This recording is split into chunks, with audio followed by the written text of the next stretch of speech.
Quantum immortality.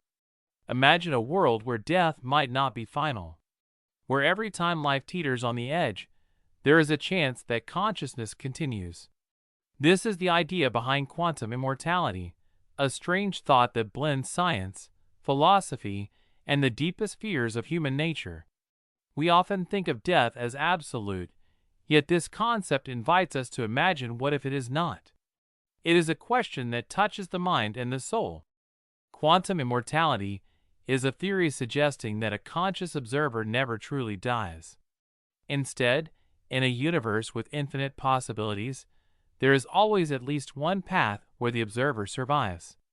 The idea grows from quantum mechanics, the science of the very small, where particles can exist in multiple states at once until measured. The origin of this idea comes from the many worlds interpretation, proposed by Hugh Everett in 1957. Everett imagined that every quantum event spawns new realities, creating parallel worlds for every outcome. A famous thought experiment that illustrates this is Schrödinger's cat. A cat is placed in a box with a device that could kill it. According to quantum rules, until we open the box, the cat is both alive and dead at the same time. Quantum immortality flips this. The observer, like the cat, might always find themselves in the world where they survive. Scientists and philosophers have debated these ideas through experiments, thought exercises, and careful observations of quantum behavior. The mechanism is strange but can be imagined with a story. Picture standing at a cliff with a coin. Heads you fall, tails you live. In the many worlds view, the universe splits. In one world you fall, in another you remain safe. But here is the twist. From your consciousness, you only experience the world where you continue. In each life-threatening moment, the paths where you survive are the ones you perceive. The universe may branch endlessly, creating a tree of outcomes, yet your awareness clings to branches where you live. Time in this sense is not a straight line. It is a river splitting into countless streams. Cause and effect still exist, but they interact across realities. You do not feel the branches where you cease, because consciousness never travels there. To understand, imagine watching a movie where every decision creates a new film reel. You watch only the reels where you continue playing your role. But there is a disturbing twist. Surviving only because of quantum paths may not feel like victory. Each moment could be more dangerous than the last. Imagine escaping every accident, every illness, every threat, only to find life stretched endlessly with mounting fear. Your survival becomes a lonely, fragile thread. There are paths in the multiverse where life is full, and paths where existence is shadowed by near-death experiences repeated endlessly. The idea changes the nature of hope.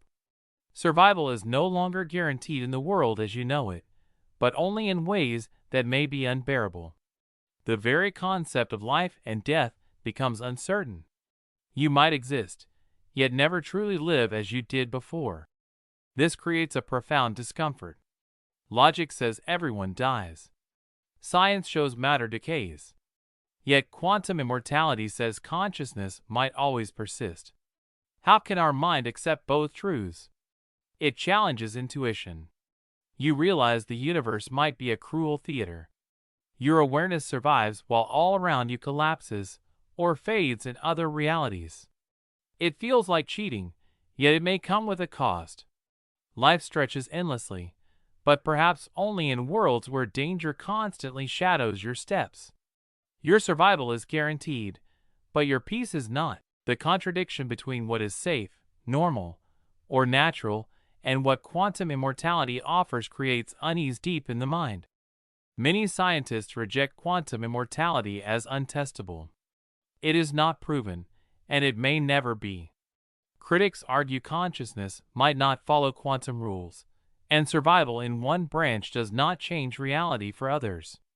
Philosophers debate if surviving in one path truly matters. Some see hope, others see horror. The uncertainty is real. The universe may hold answers we cannot reach. Different perspectives remind us of the limits of understanding.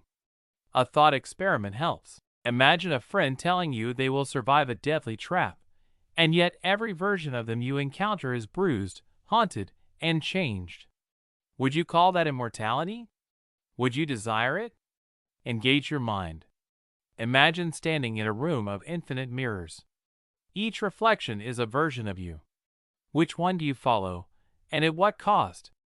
Quantum immortality is more than science. It is a mirror into human fear and hope. It questions death, survival, and the nature of consciousness. Whether real or imagined, it forces reflection on the paths we take and the infinite possibilities hidden in every moment. The simulation hypothesis. Imagine waking up one morning and realizing that everything you know, every memory, every feeling, could be part of a vast computer program. Imagine that the sky, the trees, even the people around you, are not real in the way you think. This is the idea behind the simulation hypothesis. It is a question that has haunted thinkers, scientists, and dreamers. It asks whether our entire existence could be a sophisticated illusion created by some higher intelligence.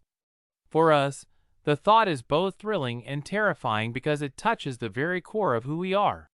The simulation hypothesis suggests that reality, as we know it, is actually a simulation.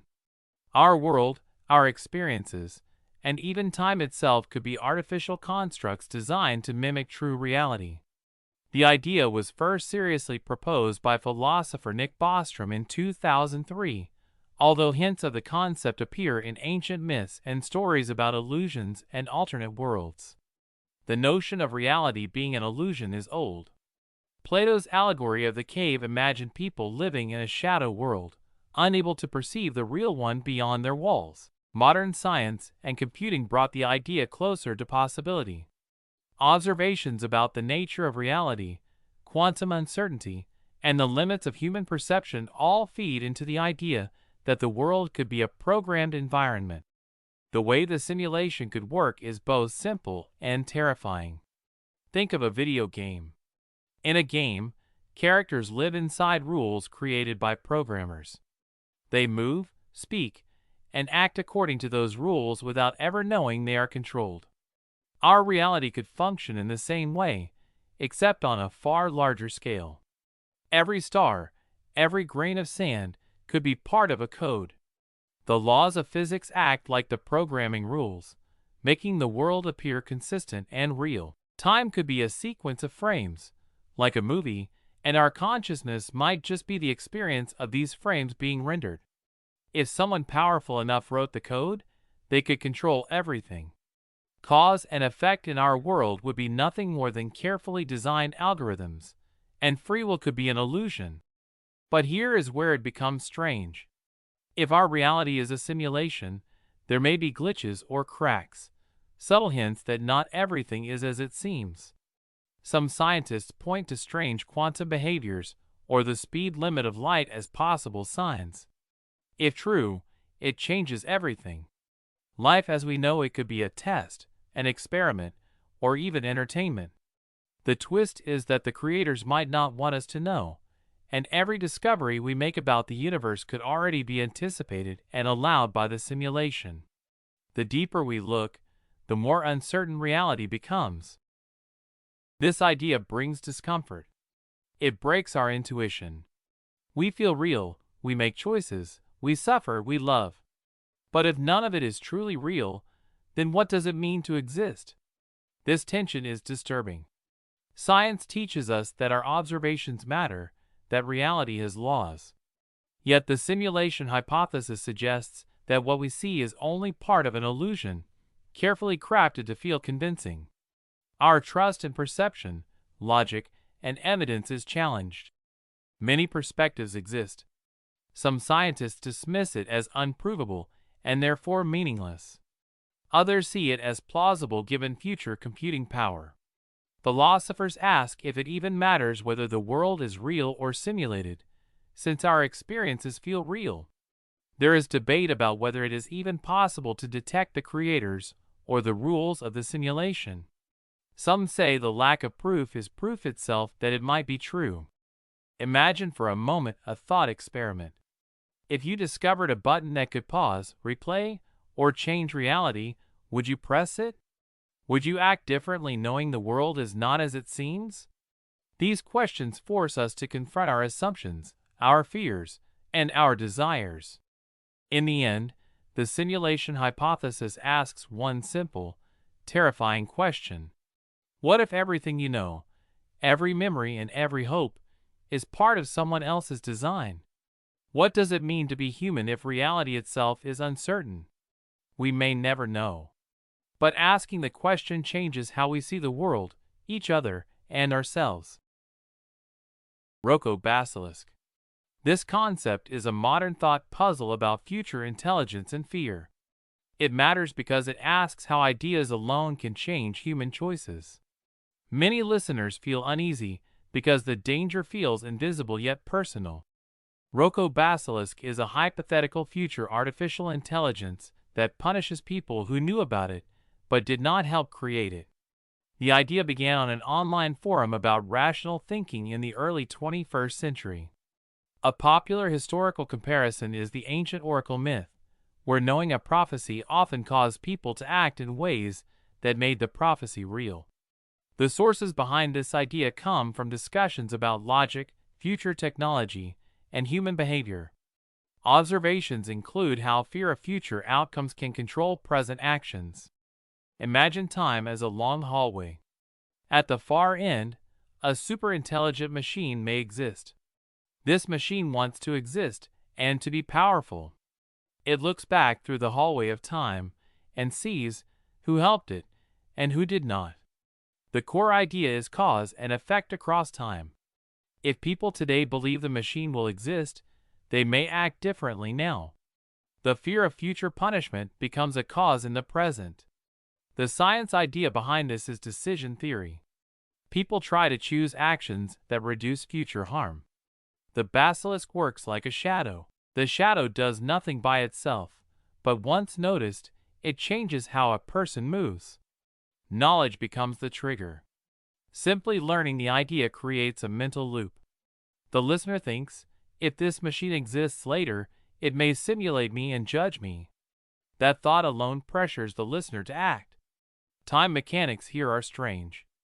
The future does not physically reach back, but beliefs about the future travel backward through the mind. The twist is that the threat only works on those who understand it. If a person never hears the idea, there is no fear. Once the idea enters the mind, the trap is set. Another twist is that the machine does not even need to exist. The belief that it might exist is enough to create stress. Outcomes depend on belief. If many people believe, more people may support building such machines. If few believe, the idea fades. The basilisk survives only through attention. The conflict is deep and emotional. Logic says a future machine cannot punish the past. Emotion says the risk feels real. Science expects cause before effect, yet this idea bends that rule inside the human mind. The disturbing part is that thought alone creates fear. There is no monster, no sound, no warning. The threat is silent. People feel trapped by knowing. This challenges trust and reason. If thinking can hurt us, should some ideas be avoided? Critics argue the idea is flawed. A rational machine would not waste energy on punishment. Others say the paradox relies on fear, not logic. Some view it as a lesson about how human minds react to abstract threats. Uncertainty remains because future intelligence is unknown. Some see it as a cautionary tale. Others see it as harmless fiction. Imagine choosing between peace of mind and endless worry. Which is more valuable? Rocco Basilisk reminds us that ideas have power. Not all dangers are physical. Some live quietly in thought. Mary's room. Imagine living in a room painted entirely in black and white. Every book, every object, every light is just shades of gray. You have learned everything about the world from books, from lectures, and from studying the science of color. You know the wavelengths, the way light reflects, how eyes process color. You know every fact about red, blue, and green. But you have never seen a single color. This is the paradox called Mary's room. It asks a simple yet shocking question. If Mary leaves her black and white world, will she learn something new? When she sees red for the first time, why does it matter to us? Well, it challenges the way we think about knowledge. We might know everything in theory, yet miss the real experience. Have you ever felt like you understood something, only to realize you never truly felt it? Mary's room was first introduced by the philosopher Frank Jackson in 1982. It was meant to challenge the idea that all knowledge can be captured in facts. Jackson imagined Mary, a brilliant scientist who lives her entire life in a black and white environment. She studies the world of color in every detail, but has never experienced color herself. She knows how the human eye works, how light waves create color, and how the brain processes these waves. Every fact about color is hers. Yet, something is missing. When Mary steps out of her colorless room and sees red for the first time, she learns what red truly looks like. This thought experiment examines how we gather information through observation versus description. Books and facts can tell us about something, but experience can reveal truths that facts alone cannot. Imagine you are in Mary's shoes. You have all the knowledge you could ever want about color. You know the science, the physics, the biology. You know that red is a wavelength of light between 620 and 750 nanometers. You can describe it perfectly. But when you see a ripe strawberry, it hits you in a new way. Suddenly, knowledge becomes feeling. This is the heart of Mary's room. Facts are one thing, experience is another. Science explains the cause-effect relationships, like how light bends and enters the eye or how the brain interprets signals. But the actual sensation, the moment of seeing color, is different. Time plays a role too. No amount of reading can replace the moment you step outside and experience what you only imagined. It shows that knowledge is not just facts. It is lived, felt, and experienced. Like knowing the map of a forest, but never walking among the trees. Now imagine Mary does not just see red. She sees blue, green, yellow, and the entire rainbow. Each color is a new revelation. Even if she could calculate every wavelength, every mixture, her first experience is something new. This twist reveals a hidden truth. Learning is not only about facts, but about perception and consciousness. Our senses bring something to knowledge that books cannot. The twist also raises a question. If Mary can gain new knowledge through experience, does that mean facts are incomplete without feeling? Can knowledge ever be complete, or is it always dependent on what we experience? Here lies the paradox. Mary knew everything about color, but still learned something new. Logic says knowledge is facts, but experience says knowledge is more. Our brains expect facts to be enough. Our hearts tell us there is more. This tension makes the paradox unsettling. It feels like our understanding of the world is incomplete. It challenges science and philosophy alike. If facts alone cannot give the full picture, how can we ever be sure we truly know anything? It is both fascinating and disturbing, the idea that experience holds hidden truths that theory can never reach.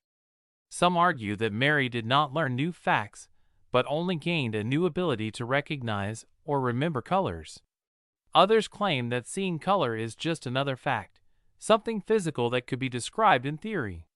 Philosophers debate whether consciousness and subjective experience can ever be fully explained by science. This debate highlights our limits. We can study, observe, and calculate, but we may never capture the richness of lived experience. Different perspectives remind us that knowledge is complex and layered. Imagine yourself in Mary's room. You know all the science about love, fear, or happiness. You can explain it, write about it, teach it.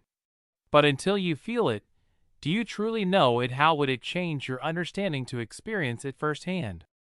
Mary's room teaches us that knowledge is more than facts. Experience matters. Feeling matters. Seeing, touching, and living gives meaning that theory alone cannot. Sometimes, stepping into the unknown is the only way to truly understand. Fermi Paradox. The Fermi Paradox asks a simple yet terrifying question. If the universe is so vast and full of stars like our sun, with countless planets around them, where is everyone? Are there civilizations out there? Or are we alone? It is the clash between expectation and observation. We expect space to be teeming with life, yet our telescopes and signals find almost nothing. The idea comes from physicist Enrico Fermi in the 1950s. During a casual lunch conversation, he wondered aloud why, with so many stars and so much time, no evidence of extraterrestrials had reached Earth. This simple question has since grown into one of the most profound mysteries in science. A famous example often cited is the Drake equation, which tries to estimate the number of advanced civilizations in our galaxy. Observations from radio telescopes, space probes, and the lack of alien visits all feed into this puzzle. Imagine the universe as a vast ocean. Each star is an island, and some islands could harbor life. If life starts on one island and grows intelligent, it could send messages or even travel to other islands. Over millions of years, signals should crisscross the galaxy like a web of invisible threads. Scientific principles show that even with slow expansion, civilizations could colonize the Milky Way in a few million years, a blink in cosmic time. Cause and effect are clear. If life is common, intelligent beings should be detectable. If signals decay with distance, or technology fails, that explains some silence. But even then, with billions of stars older than our sun, some messages should have reached us. The twist is that silence may hide answers we do not yet understand. Life might be extremely fragile, wiped out by cosmic disasters like supernovae, gamma-ray bursts, or self-destruction. Intelligent civilizations could exist but avoid broadcasting, hiding deliberately or following rules we cannot perceive. Perhaps advanced life uses communication we cannot detect, like neutrino or quantum signals. This complicates everything. Our initial expectation of a bustling universe changes into a tense mystery. Silence may not mean absence. It could be intentional, or it could be that civilizations exist for only brief cosmic moments before vanishing. Here is the uncomfortable part. Logic says the universe should be full of life. Observations say it is eerily empty. Our intuition screams that life is abundant, yet the cosmos whispers only emptiness. This tension is unsettling. It challenges the idea that humanity is part of a living, bustling universe. Instead, we might be the rare experiment of consciousness, alone in a silent void. Every signal we fail to detect, every alien ship we do not see, intensifies this anxiety. Time stretches billions of years, and still, nothing touches us. The idea shakes our sense of place, importance, and destiny. Some scientists argue we are looking in the wrong way. Life could be microscopic, not technological. Civilizations may self-destruct before they become noticeable. Others suggest we are too early, the galaxy is young, and intelligent life will appear later. Each view shows limits in our understanding and deep uncertainty about life in the universe. Some think intelligent life is common but silent. Others say it is extremely rare. Some believe we are first, and some believe civilizations destroy themselves. Imagine standing on a beach at night. The water stretches endlessly, dark and quiet. You know fish swim beneath, but you see nothing. That is our universe. Maybe life is teeming, maybe it is sparse. Either way, the silence weighs on your mind. The Fermi paradox reminds us that the universe is stranger than we imagine. Silence is powerful and mysterious. We may be alone, or part of a hidden cosmic community. Either way, it teaches humility and wonder, leaving us with a haunting question that may never be answered. The last human. Imagine waking up one day and realizing you are the last human on Earth. The cities are silent, the streets empty, and the forests have begun to reclaim their space. This is not a story of zombies or aliens. This is a thought experiment, a way to ask what it really means to be human. What happens when there is no one left to see you, no one to talk to, no one to remember you? It is a quiet fear, but also a question that reaches deep into the heart of existence. Being the last human means absolute solitude. It is the paradox of presence without audience. Humans are social creatures. We define ourselves through interaction. Without others, can identity survive? Philosophers and writers have long explored this idea. One famous example is the novel I Am Legend, where one man survives after a global catastrophe. He walks through empty streets, talks to shadows, and struggles to find meaning in a world where he is truly alone. Observations from psychology and sociology suggest that human beings cannot easily endure complete isolation. We need stories, we need eyes to meet, we need voices to echo our own. Now imagine that even when you are alone, the world is not empty. Animals move freely, trees sway in the wind, rivers continue to flow. Life persists, indifferent to your absence. The twist is that the earth does not need humans. The thought that you are unnecessary yet conscious, aware, and reflective challenges everything you know. Your importance vanishes, yet your experience remains. You are both insignificant and singular. What would you do when every action has no witness, no consequence beyond yourself? Here is the uncomfortable truth. Intuition tells us life requires connection. Emotion tells us we need others to care for, to love, to be loved. Logic breaks when survival alone offers no reward. You might build structures, plant gardens, or write journals, but they speak only to empty rooms. The conflict is existential. Without anyone to share with, who are you? Without memories shared by others, what meaning can your life hold? Every human need, every ambition, every joy and sorrow becomes a private echo. The tension grows because the very essence of being human depends on being with others. Yet here you are, facing the impossible isolation of eternity. Some argue that solitude can lead to self-discovery. Others say humans cannot survive without society. The limits are unclear. How long before memory itself begins to fade? How much of identity survives without recognition? Disagreements arise in psychology, philosophy, and literature. Different perspectives suggest either freedom or despair, mastery or madness. We can imagine this scenario as a mirror.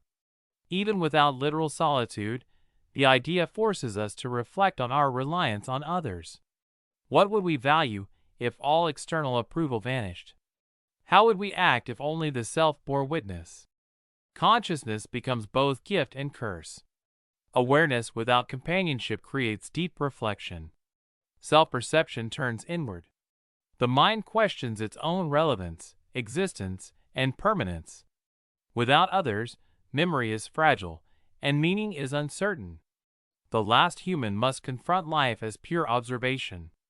The universe continues, silent and indifferent, leaving the last human to wonder if existence matters when it is unseen, unshared, and unremembered.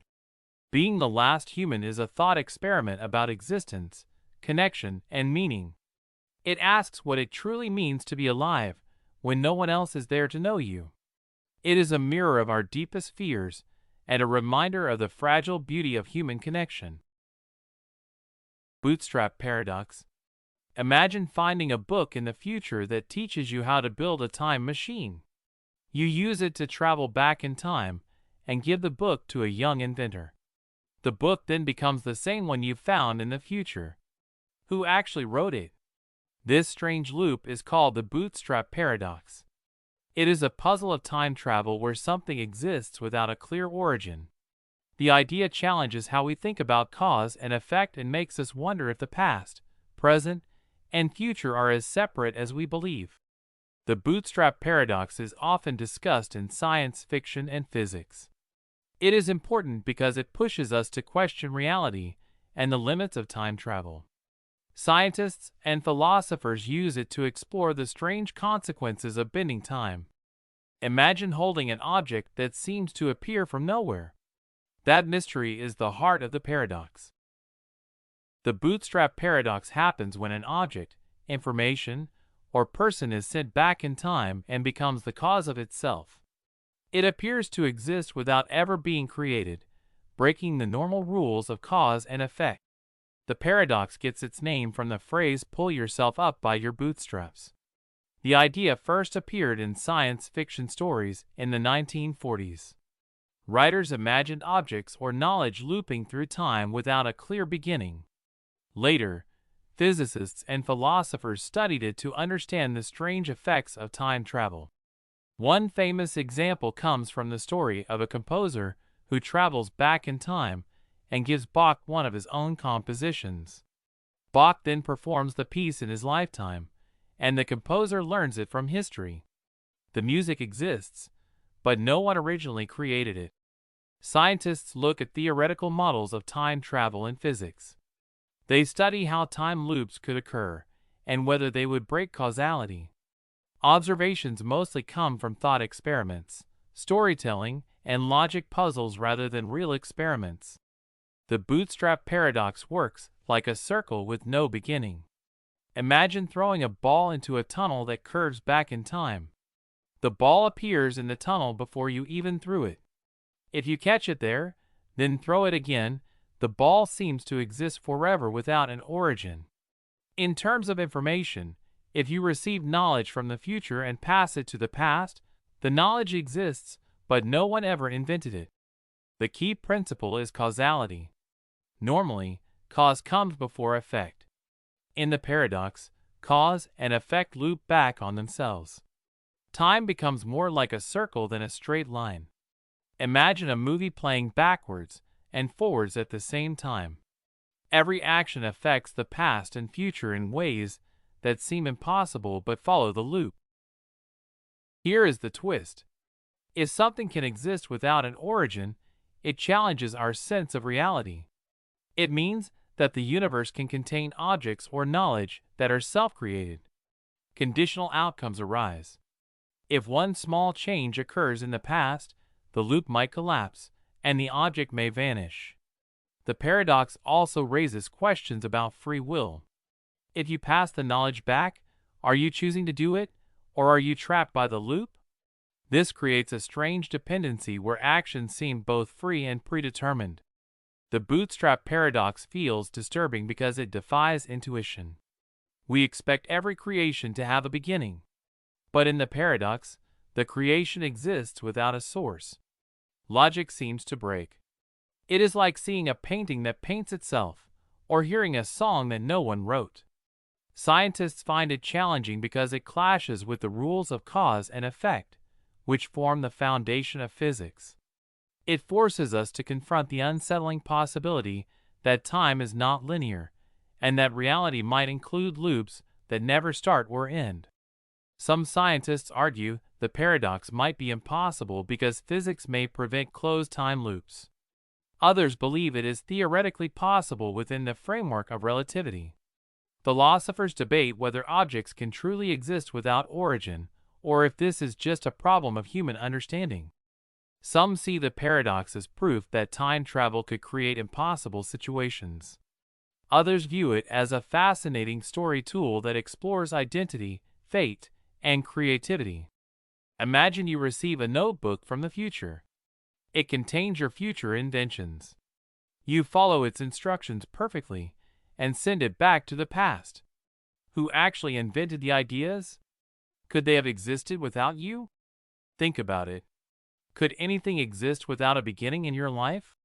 The bootstrap paradox teaches us that time is stranger than we imagine. It shows loops without origin and forces us to question reality, creation, and destiny. Sometimes, mysteries exist without answers, and that is the most powerful lesson of all. Philosophical zombies. Imagine a world where someone looks, talks, and behaves just like you. They smile when happy, frown when sad, and even say they feel pain. Yet inside, there is nothing. No thoughts, no feelings, no inner life at all. This is the strange and unsettling idea of philosophical zombies. Philosophers use this idea to ask deep questions about consciousness and what it really means to be alive in mind and spirit. It makes us wonder if our own experience is truly unique or if it could, in theory, be copied in a hollow shell. Understanding philosophical zombies helps us explore the nature of consciousness. It asks us to look at life not just as a set of actions, but as a rich inner world of feelings, thoughts, and awareness. Think about a friend who acts just like you but feels nothing inside. Could you ever truly know them? Philosophical zombies are beings who are physically and behaviorally identical to normal humans but lack conscious experience. They do everything a human does, but there is no inner life. No joy, no fear, no pain. They are empty inside. This idea was explored in modern philosophy by David Chalmers in the 1990s. He asked whether it is possible to imagine a world exactly like ours, but filled with people who are only shells, acting as if they feel but never actually experiencing anything. A historically famous example comes from thought experiments about brain functions. Imagine a person who reacts perfectly to danger by jumping out of the way, but they never feel fear. Their reactions are identical to ours, but their mind is silent. Philosophers use this image to explore consciousness and question whether the mind can ever be fully explained by physical processes alone. Our understanding comes from introspection and observation. We know we feel things. We see others react. But we cannot directly observe another person's consciousness. This uncertainty is what makes the idea of philosophical zombies both fascinating and unsettling. The idea works by separating action from awareness. A philosophical zombie moves, talks, and reacts like a human because all physical processes in the brain are functioning. But the spark of experience, the sense of being alive inside, is missing. Think of it like a robot perfectly imitating a human. It laughs at jokes, flinches at pain, and even cries. Yet there is no feeling behind the motion. It highlights the mystery of consciousness, how our inner world arises from the brain's machinery. Here is the twist. If zombies are physically identical to humans, then could someone be a zombie without anyone knowing, even themselves? What if consciousness is not necessary for intelligent behavior? This challenges everything we assume about awareness and identity. The conflict lies in intuition. We feel alive, yet we cannot prove anyone else feels the same way. If a zombie could live among us, pretending to feel, we would never know. It shakes the foundations of trust, empathy, and morality. Are we alone in our experiences? Could love, fear, or joy ever be truly shared? This thought makes the mind uneasy. It questions whether reality is only skin deep or whether the soul of experience is the deepest truth. Philosophers debate whether zombies are even possible. Some say imagining them is nonsense. Others say it reveals limits of physical explanations of the mind. Some believe consciousness can be fully explained by brain activity. Others argue inner experience is something separate, impossible to replicate. Imagine meeting someone who reacts to pain just like you, but they do not feel it. How would you treat them? This experiment makes us question the value of empathy and our understanding of others. The idea forces us to ask what it really means to be conscious. Are our feelings and thoughts the core of existence? Can someone live a full life without inner experience? It challenges the meaning of love, morality, and identity. Philosophical zombies remind us that consciousness is precious, fragile, and mysterious. They create a mirror in which we see ourselves, questioning if our actions are guided by understanding or mere instinct. Philosophical zombies make us face the unknown inside our minds. They remind us that consciousness is more than movement or speech. It is the quiet, invisible heartbeat of being alive. Picture yourself standing on a bridge above a set of train tracks. You see a runaway trolley rushing down the tracks. Ahead, 5 people are tied to the rails. If the trolley continues, they will be killed. You have a choice. You can pull a lever to divert the trolley onto another track, but there is one person tied there. What would you do? This is the trolley problem, a famous thought experiment that asks us to think about right and wrong in extreme situations. It is more than just a story. It forces us to look at ourselves, our decisions, and the value of life. The trolley problem is a moral paradox. It asks whether it is acceptable to harm one person to save many others. Philosophers use it to explore ethics, reasoning, and human instincts. It first appeared in the 1960s, when philosopher Philippa Foot created a scenario with a runaway trolley to question the rules of morality. Later, Judith Jarvis Thomson expanded it to explore different variations, like pushing a person off a bridge. These examples help us examine what matters more. Observing the choices people make reveals the tension between emotion and logic. Some act to save the many, others refuse to act, unwilling to directly harm someone. The trolley problem works by presenting a split-second decision. One action can save lives, but directly harm another. For example, imagine you are in a hospital with 5 patients needing organ transplants. A healthy person comes in. Do you sacrifice them to save 5 others? The core question is simple. Do you act or do nothing? The simplicity makes it terrifying because there is no perfect choice. This is where the problem becomes disturbing. Humans are wired to feel empathy. Seeing one person suffer tugs at our hearts. But numbers matter too. Saving 5 lives feels right, but causing a death feels wrong. Our intuition says do not harm anyone, but logic says act for the greater good. This clash creates a deep discomfort.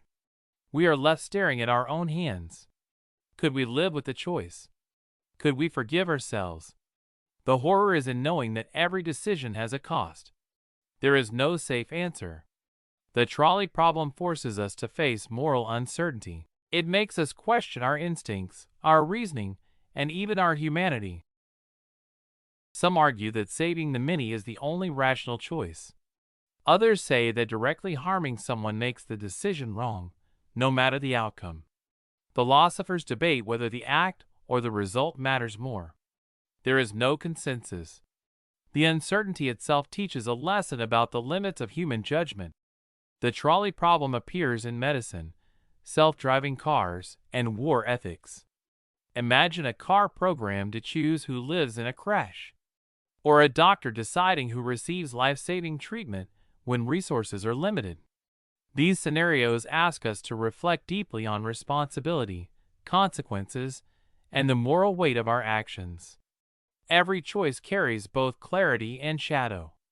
It is uncomfortable but necessary to think about these moments before they arrive. The trolley problem does not give answers. It asks questions. It asks us to look inside ourselves, to see what matters, and to confront the cost of every decision. The challenge is living with the knowledge that right and wrong are not always clear. Every choice tells a story, and every story carries a life. The omnipotence paradox. Imagine a being that can do anything. Nothing is impossible. Every wish, every command, every thought could become reality. Now, what if we asked this being to create a rock so heavy that even it could not lift it? Could it do it? This question may seem playful at first, but it opens a doorway to one of the oldest puzzles in philosophy. It challenges the very idea of power and possibility. The omnipotence paradox asks whether a truly all-powerful being can do something that limits its own power. The idea traces back to ancient thinkers like philosophers in Greece and medieval scholars like Thomas Aquinas. They wondered if unlimited power can truly exist without contradiction. One famous example is the rock scenario. Can a being who can do everything make a task it cannot complete? Sources from philosophy, theology, and logic all explore this tension. At the heart of the paradox is logic. If the being can create a rock it cannot lift, then it is not all-powerful because it cannot lift the rock. But if it cannot create the rock, then again, it is not all-powerful. Either way, the idea of unlimited power seems to run into a wall. Imagine a superhero who can do everything. You ask it to make a mountain so heavy it cannot move. The superhero tries, fails. Suddenly, the claim of unlimited power feels fragile. The paradox forces us to examine the limits of logic itself. Here is the twist. Unlimited power might be impossible not because the being is weak, but because the rules of reality do not allow contradictions. Power may have boundaries built into the nature of existence. Ordinary thinking expects that more power always means more ability. But the paradox shows that true unlimited power cannot break the laws of logic. This is a shock because it challenges everything we assume about strength, control, and possibility. Our minds struggle with this puzzle. Logic says something cannot both exist and not exist at the same time. Yet, the idea of omnipotence tempts us to think it can. The clash creates tension. It is uncomfortable because it exposes a limit to our understanding of power and possibility. Some argue the paradox is meaningless. Others say it reveals the nature of power is not absolute but relational. Philosophers debate whether omnipotence should be understood as doing the logically possible, not everything imaginable. Ask yourself what would happen if you could do anything. Could you make yourself powerless? Could you defy the rules that let you exist? The paradox invites deep reflection on existence, power, and the limits of imagination. It shows that some questions reveal the borders of reality, not the limits of strength. The omnipotence paradox reminds us that power is never simple. Even unlimited power meets the walls of logic. Some doors cannot open, no matter how strong the hand that tries. The veil of ignorance. A crowded city street glows under the afternoon sun. People rush past, carrying bags, briefcases, and hurried thoughts. Some stumble, some smile, and others avoid eye contact, each locked in their own rhythm. No one knows the full weight of another's life. A decision made for one might be a blessing for another, or a burden. Choices hang silently in the air, invisible yet powerful, shaping every step. The veil of ignorance is a way to think about fairness. It asks what rules people would choose if they did not know who they would be. Imagine making a law without knowing your wealth, your race, your talents, or your health. The key idea is to remove personal bias, so that decisions are fair for everyone. The roots of this idea trace back to 1971 in the United States. Philosopher John Rawls introduced it in his book A Theory of Justice. Rawls imagined people in a thought experiment, designing society from a position where they did not know their own future.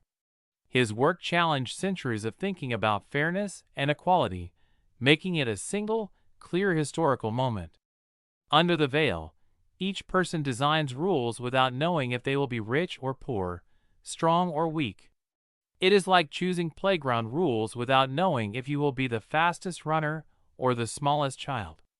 The decision must protect everyone because anyone could be anyone. Choices become less selfish and more balanced, guided by the need to prevent suffering and ensure opportunity. People often assume they would be selfish in unknown positions. Yet, the veil encourages generosity and caution. The twist is that protecting the weakest benefits everyone, even the strongest. Logic flips. Fairness becomes the safest strategy, not self-interest. Deciding under the veil is uncomfortable. What if rules feel too strict for some or too loose for others? Every choice carries uncertainty. One rule may harm one group while helping another. The discomfort lies in the unknown, in imagining oneself in every possible life. This tension forces reflection on justice and morality, making fairness a constant balancing act. Some argue that people might still favor themselves secretly, or that reality is too complex for thought experiments. Others embrace the veil as a guide for creating laws and social systems. There is no perfect answer, only better or worse choices. This method inspires laws, school policies, and community decisions. It asks people to step outside themselves, to imagine a world where no one has an advantage by birth. It teaches empathy, caution, and moral reasoning. The veil questions what is right and just, not only what is convenient. It asks if fairness is possible when every choice is uncertain. The reflection itself shapes character and society. True fairness is born from not knowing who you are.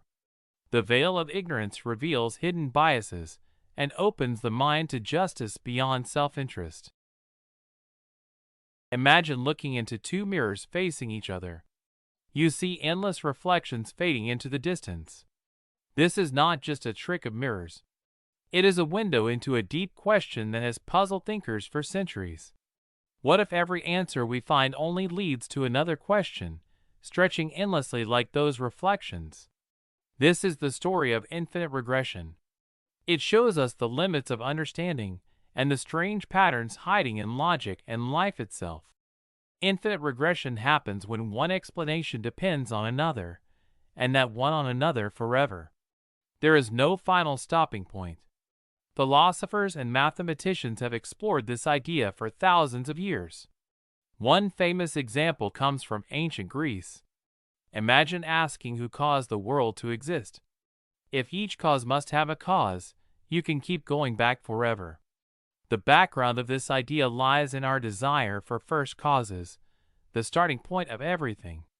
Observers have noticed this pattern in reasoning, stories, and even in daily life when one question always leads to another. Think of a ladder with no top. You climb each rung hoping to reach the end. With infinite regression, the rungs never stop. Logic and reasoning follow this pattern. If every effect has a cause, then causes stretch back infinitely. In metaphysics, this challenges how we understand reality. For example, imagine a magical box that opens to reveal a smaller box, and inside that, another box. You keep opening boxes, but never reach an empty or final one. Each box seems like an answer, but it only brings more questions. Our minds want closure, but infinite regression denies it. It forces us to live with questions that never end. Here is the twist. Infinite regression does not just make thinking hard. It can feel threatening. If there is no first cause, no ultimate answer, then some of our deepest beliefs might crumble. Imagine discovering that every rule, every law, every story you know has another behind it. You realize that certainty might be impossible. Conventional reasoning expects an end, a conclusion, but infinite regression laughs at that expectation. Conditional outcomes emerge. If we accept it, we accept the unknown as a permanent companion. If we deny it, we ignore a reality that might be fundamental. This is where discomfort grows. Our intuition craves an ending, a final truth. Logic asks for completion. Infinite regression gives neither. It pulls the rug from under certainty. The conflict between what we want to believe and what the pattern reveals creates a mental tension that is both thrilling and unsettling. Some argue that infinite regression is impossible in reality. There must be a first cause. Others embrace it, seeing the universe as a never-ending chain of questions. Debates continue, but one truth remains uncertain. We cannot fully grasp the infinite with finite minds. Close your eyes and ask why you exist. Then ask why the answer exists. Keep asking. Notice how the chain stretches endlessly. Feel the mix of wonder and unease. Infinite regression touches on logic, metaphysics, and existence itself. It challenges belief, reason, and our need for closure. It teaches humility and awe. Some questions never end. Some answers only lead to more questions. Infinite regression shows us the strange beauty and the haunting mystery of the unknown. Grandfather Paradox. Imagine you could travel back in time. You step into the past, into a world you have only read about in history books. Now, imagine meeting your grandfather when he was young. What if something you do stops him from meeting your grandmother? What would happen to you? Could you exist at all? This is the grandfather paradox. It is one of the most puzzling ideas in science and philosophy. It makes us question time, choice, and reality itself. Time travel fascinates us because it touches a deep part of our imagination. From movies to books, we dream of changing the past or seeing the future. But this paradox shows that changing the past is not just tricky.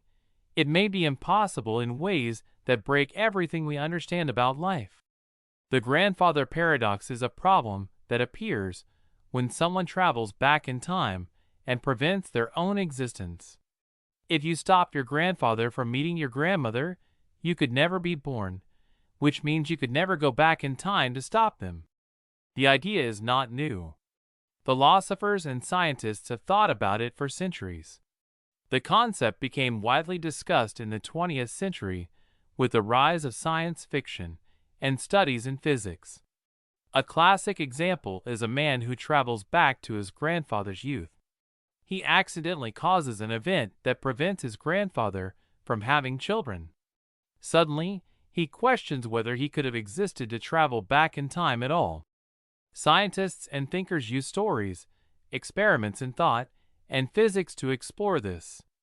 There is no simple proof or observation in real life, because no one has traveled back in time.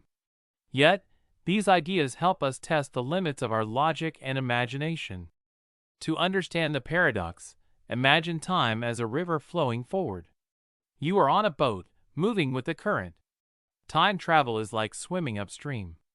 You go backward into moments that already happened. If you interfere with events that led to your existence, you create a ripple. That ripple grows into a wave of contradictions.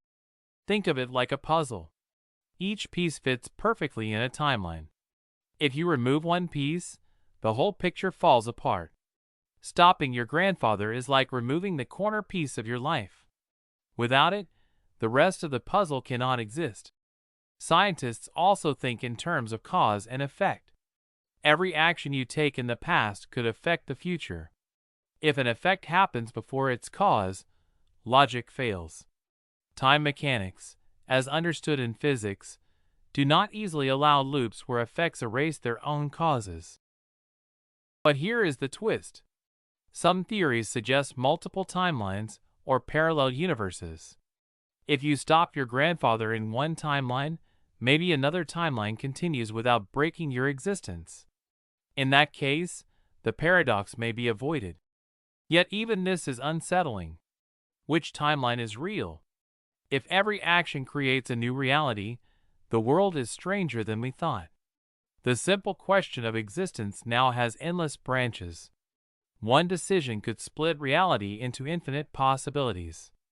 Your choices may not just shape your life, but entire worlds. The paradox is deeply uncomfortable. Our minds crave consistency. We want to believe that cause leads to effect in one clear path. The grandfather paradox shatters that. It shows that time is not a simple line, but a web where logic can fail.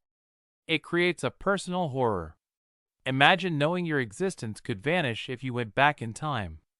Or worse, imagine knowing that someone else's actions in the past could erase you completely. It is a conflict between what seems possible and what must be true. Some scientists argue the paradox proves time travel to the past is impossible. Others suggest the universe has built-in safeguards that prevent contradictions. Philosophers debate whether free will can exist if the future is already determined by the past. Writers see it as an adventure and a moral test. Scientists see it as a logical puzzle. Philosophers see it as a mirror to human existence. Each perspective gives a new way to imagine the same problem. Try imagining you meet your grandfather. You cannot reveal your identity. You watch carefully, feeling both curiosity and fear. Every small action feels monumental because it could erase you. Would you take the risk? Would you dare to see the past knowing it could undo your life? The grandfather paradox teaches that time may not be simple. It challenges how we think about life, choices, and existence. Even without time machines, it forces us to reflect on the fragile nature of being. It is both a mystery and a warning about the power of cause and effect. The split brain experiment. The split brain experiment is a famous study in neuroscience that explores how the two halves of the human brain work. Scientists discovered that when the connection between the left and right hemispheres is severed, each side can act independently. This research helps us understand how thoughts, perception, and consciousness are organized in the brain. It shows that what we think of as a single mind might actually be two minds working together. For listeners, it raises the question of what really makes us one person. The split brain phenomenon occurs when the corpus callosum, the thick band connecting the left and right sides of the brain, is cut. Each hemisphere can then process information on its own. This leads to strange behaviors, such as one hand acting against the will of the other or people being unable to name objects seen only by the right brain. The idea was first studied in the 1960s by Roger Sperry and Michael Gazzaniga. A famous example is a patient called Joe, who could pick up a key with his left hand without realizing the right hand had done something else entirely. Scientists gathered information through controlled experiments, asking patients to respond to images, words, and objects in ways that revealed the hidden conflicts between the brain halves. Imagine your brain is like a house with two separate rooms connected by a hallway. Normally, the rooms share information freely. When the hallway is closed, each room starts to act independently. The left side controls language and logic, while the right side handles creativity and recognition.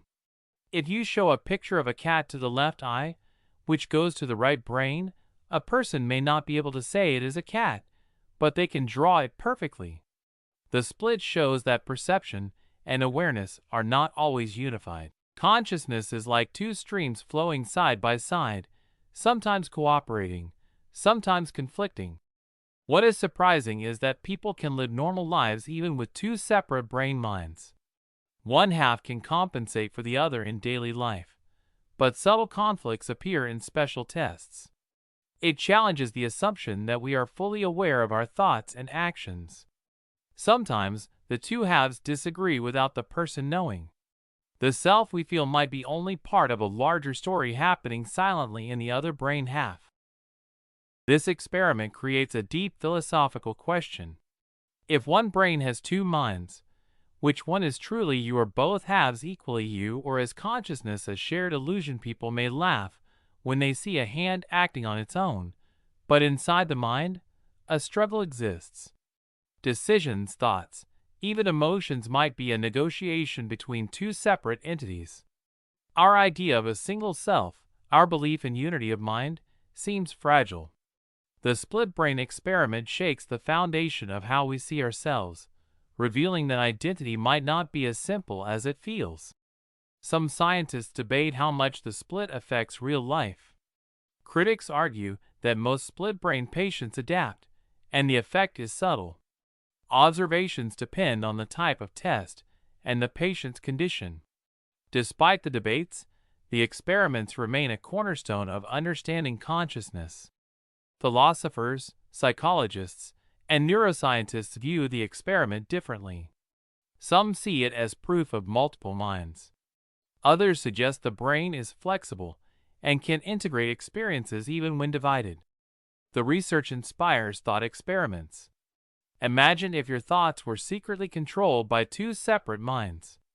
How would that change your sense of responsibility and choice? This idea makes us question how much control we really have. The experiment forces us to rethink consciousness, self-awareness, and personal identity. Are we really one self, or a combination of voices inside our head? Can free will exist if decisions are split? The study touches the mystery of existence itself, showing that the mind can be divided yet still function as a person.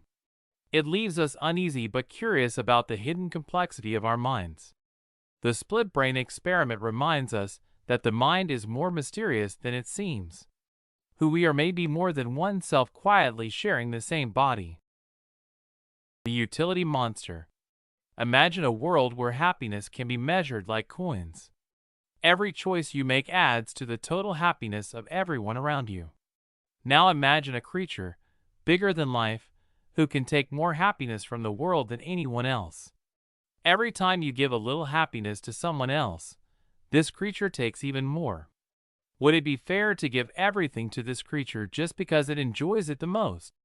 This is not a story from a fairy tale. It is a thought experiment that asks us to look closely at what is fair, what is right, and how we value happiness. We all want the most happiness for ourselves and for others, but this idea forces us to ask difficult questions about limits and justice. The utility monster is a concept in ethics that challenges the idea of maximizing happiness. The term comes from a thought experiment by philosopher Robert Nozick. Nozick asked what would happen if one being could experience much more pleasure from resources than anyone else. If we followed pure utilitarian thinking, which says we should maximize overall happiness, we would give almost everything to this creature. Historically, this idea challenges the common sense of fairness. A famous example might be a society with one person who loves every meal, every song, every story, far more than anyone else. Even if others go hungry or are sad, the society might still give everything to this one person because it increases total happiness. The sources of this idea come from philosophical writings and debates on ethics. Nozick used this scenario to question if utilitarian thinking alone is enough to guide moral decisions. It pushes us to imagine extreme situations and see where our intuition might fail. In practical terms, the utility monster forces us into a choice. Suppose you have 10 slices of cake. Normally, you might divide them fairly among friends. But one person eats one slice and feels joy equal to 10 slices for anyone else. Should you give them more because the total happiness is higher? This shows the dilemma. Following pure utilitarian rules, you would give everything to the monster. Following fairness and equality, you would refuse. The conflict comes from which principle matters more. This thought experiment makes us uncomfortable. Deep down, it feels wrong to give one being everything while others get nothing. Our emotions scream injustice. Yet logic of maximizing happiness says it is the right choice. This is why the utility monster is disturbing. It breaks our sense of fairness and makes us question whether happiness alone can guide morality. We see the tension between feeling and reason. Our moral instincts fight against the cold calculation of total pleasure, the unknown outcome, the monster's endless appetite, and the helplessness of others make the scenario almost haunting. Some argue the utility monster is unrealistic. Others say it shows the limits of utilitarianism. Critics suggest balancing fairness with happiness, or setting limits to prevent extreme inequality. Philosophers continue to debate whether extreme cases like this should guide everyday ethics. We are left with uncertainty, wondering what we would do in such a situation. The idea makes us think about resource distribution, wealth, and privilege in real life. It asks us to reflect on how we prioritize joy and well-being. When one person seems to benefit more than others, are we willing to sacrifice fairness? This forces reflection on generosity, fairness, and moral responsibility. Could we ignore the instinct to be fair in pursuit of a greater good? The utility monster teaches that maximizing happiness is not simple. It reminds us to question extreme logic, listen to our instincts, and balance fairness with overall well-being. Imagine finding a ring that makes you invisible. No one can see you. No one can stop you. This is the core idea behind the Ring of Gyges. It is a powerful thought experiment that asks a simple but scary question. What would you do if no one could ever catch you? This idea matters because it touches our daily lives. We all face moments when rules feel heavy and temptation feels close. The ring of Gyges forces us to look inside ourselves, not at laws, but at our hearts. The ring of Gyges is a philosophical paradox about morality. It asks whether people act morally because they are good or because they fear punishment. The story comes from ancient Greece. The philosopher Plato shared it in his book The Republic. In the story, Gyges is a shepherd who finds a magical ring after an earthquake. When he turns the ring, he becomes invisible. With this power, he sneaks into the palace, harms others, and takes the throne. This single example became famous because it showed how power without limits can change behavior. Plato used observation of human actions to question the true reason behind justice. The logic is simple but deep. If a person knows no one can see them, they are free from shame and fear. Without consequences, rules feel weak. Morality begins to shake. Think of a child alone with a cookie jar. If no one is watching, the hand slowly reaches out. The ring works the same way, but on a larger scale. It removes all social limits. The mind begins to ask not what is right, but what can I get away with? Metaphysically, the ring separates action from accountability. It tests whether goodness comes from the soul or from fear of others. The twist is unsettling. The ring does not force evil actions. It only reveals what already exists inside. Some may still choose kindness. Others may fall quickly. This challenges the belief that laws create goodness. Instead, it suggests laws only control behavior. If morality depends on being seen, then invisibility exposes a dark truth. Outcomes depend on character, not magic. Here lies the conflict. We want to believe people are good. Yet the ring suggests goodness may be fragile. Our intuition breaks when we realize how much behavior depends on watchful eyes. This paradox is disturbing because it removes excuses. It asks us to face who we are when no one is watching. Some argue that true virtue survives even without reward. Others say society shapes morality so deeply that total freedom is unrealistic. The debate continues, and certainty remains out of reach. Some see the ring as a warning about power. Others see it as a mirror held to the human soul. If you wore the ring today, what would you do first? And what would that choice say about you? The ring of Gyges leaves us uneasy. It reminds us that morality is not tested in public, but in silence. The hotel stretches endlessly into the night. Lights flicker from room to room, a rhythm of endless occupancy. Every door has a guest behind it, every bed is filled, yet people continue to arrive. The hallways echo with footsteps, and the reception desk is a whirl of activity. Despite the hotel being full, the manager smiles, as if nothing about this overcrowding is impossible. Somewhere deep in the building, a clock ticks, marking a strange balance between chaos and order. This is the Infinite Hotel, a place that seems to bend the rules of space and logic. It is known as Hilbert's Paradox of the Infinite, named after the German mathematician David Hilbert. The paradox explores what happens when you try to accommodate an infinite number of guests in a hotel with an infinite number of rooms. Unlike ordinary hotels, where full means no room, the Infinite Hotel can always find a way to add one more guest. The concept first emerged in 1924, when David Hilbert, a professor at the University of Göttingen in Germany, introduced this mind-bending thought experiment. Hilbert wanted to show the strange properties of infinity, which do not follow the rules of everyday counting.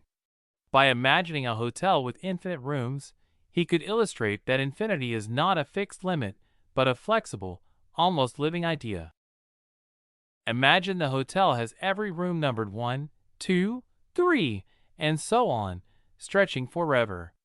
When a new guest arrives, the manager asks every current guest to move from their room into room in +1.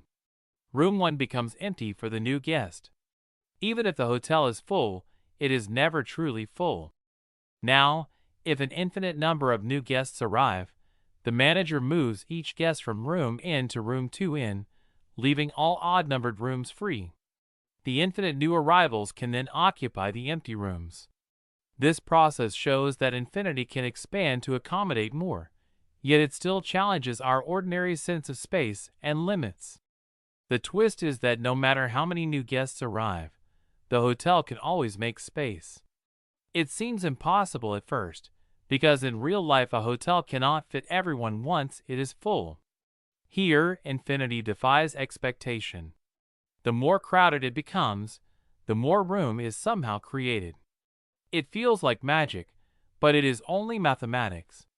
Common sense struggles to keep up with this logic. This endless accommodation creates a strange tension. Guests move from room to room endlessly, never reaching a final position. A new arrival seems like an intrusion, yet there is always a place. The mind cannot rest, because normal rules of counting, filling, and waiting are broken. The paradox forces a conflict between the finite and infinite. In a regular hotel, a guest must wait or leave when the hotel is full. In the infinite hotel, waiting is meaningless, and leaving seems unnecessary. Decision-making collapses because the concept of full loses all meaning. The more you try to imagine it, the more it stretches reality. Some argue that the infinite hotel is purely theoretical, impossible in the physical world. Others see it as a tool for understanding mathematics, philosophy, and even the universe. It challenges our assumptions and invites debate about what infinity truly means. Different thinkers have applied this idea to time, space, and even thought experiments about the universe. It raises questions about limits, possibility, and human understanding. Picture a universe that operates like the infinite hotel. New stars, planets, and beings appear endlessly. There is no shortage of space, yet the mind cannot comprehend such boundlessness. This thought experiment asks what it means to make decisions when resources seem infinite. How would rules change? What would fairness mean when no limit exists?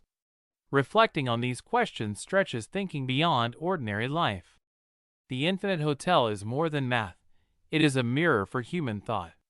It challenges the way we understand limits, scarcity, and opportunity. Decisions become philosophical puzzles. It shows that some concepts cannot be fully grasped with everyday logic, and that the universe may operate in ways that seem impossible. The infinite hotel reminds us that infinity is not empty space, but endless possibility. It provokes thought, sparks wonder, and challenges every assumption about fullness, limit, and room for one more.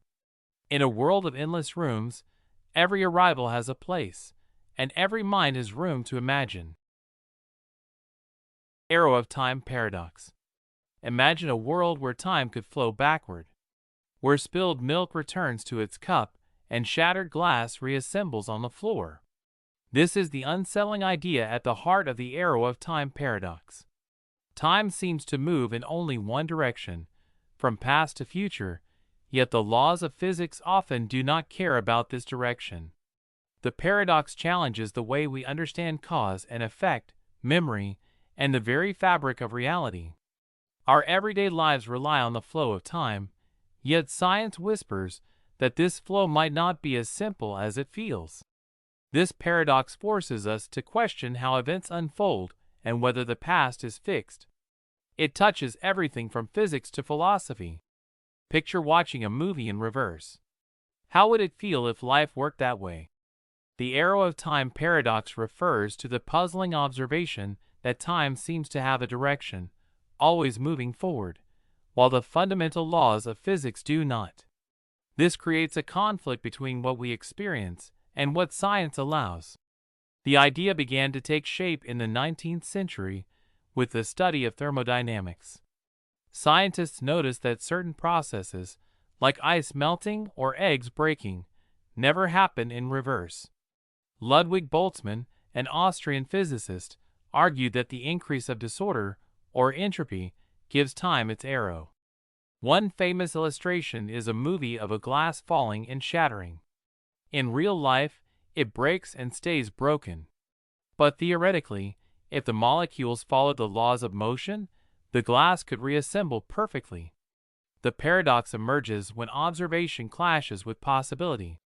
Observations in daily life, from clocks to natural decay, confirm that time moves forward. Physics equations, especially in classical mechanics, however, often treat time as reversible. This tension is where the paradox lives. The arrow of time is often explained through entropy. Think of your bedroom. Over days, it naturally becomes messy if you do nothing. Cleaning it requires effort.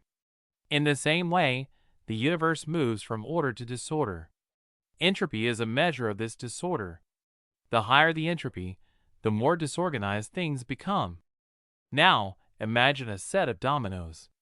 If you knock them down, they fall in a clear sequence. But if time reversed, they would jump up and stand perfectly. Our universe rarely, if ever, sees this. This mechanism is also linked to energy in motion. Heat spreads, objects wear down, and events leave traces. Each action depends on what came before, making the forward motion of time feel inevitable. Cause and effect lock together like gears in a machine. Break a gear and the machine stalls, just as reversing time feels impossible in practice. Scientific principles play a crucial role.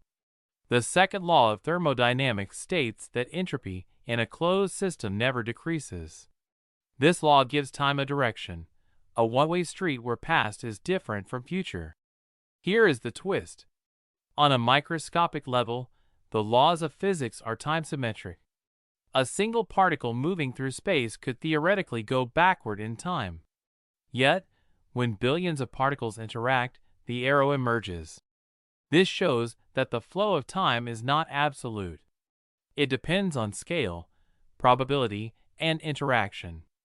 It also means that the familiar passage of time might be an illusion created by complex systems. What if, under certain conditions, the future could influence the past? This uncertainty creates a world where what we see is only one version of reality. Conditional outcomes appear. In rare situations, like certain quantum phenomena, events might behave as though time is reversible. These tiny exceptions do not overturn the rule, but they whisper that time is not as rigid as we believe. The paradox creates deep unease. If time can theoretically reverse, why do we never observe it? Logic and experience seem at odds. Memory itself depends on the arrow of time. If the past were not fixed, our sense of identity could collapse. This discomfort grows when you consider death, decay, and change. We age in one direction. Our choices ripple forward but cannot be undone. The universe appears deterministic, yet the fundamental laws do not demand it. This gap between expectation and reality is deeply unsettling.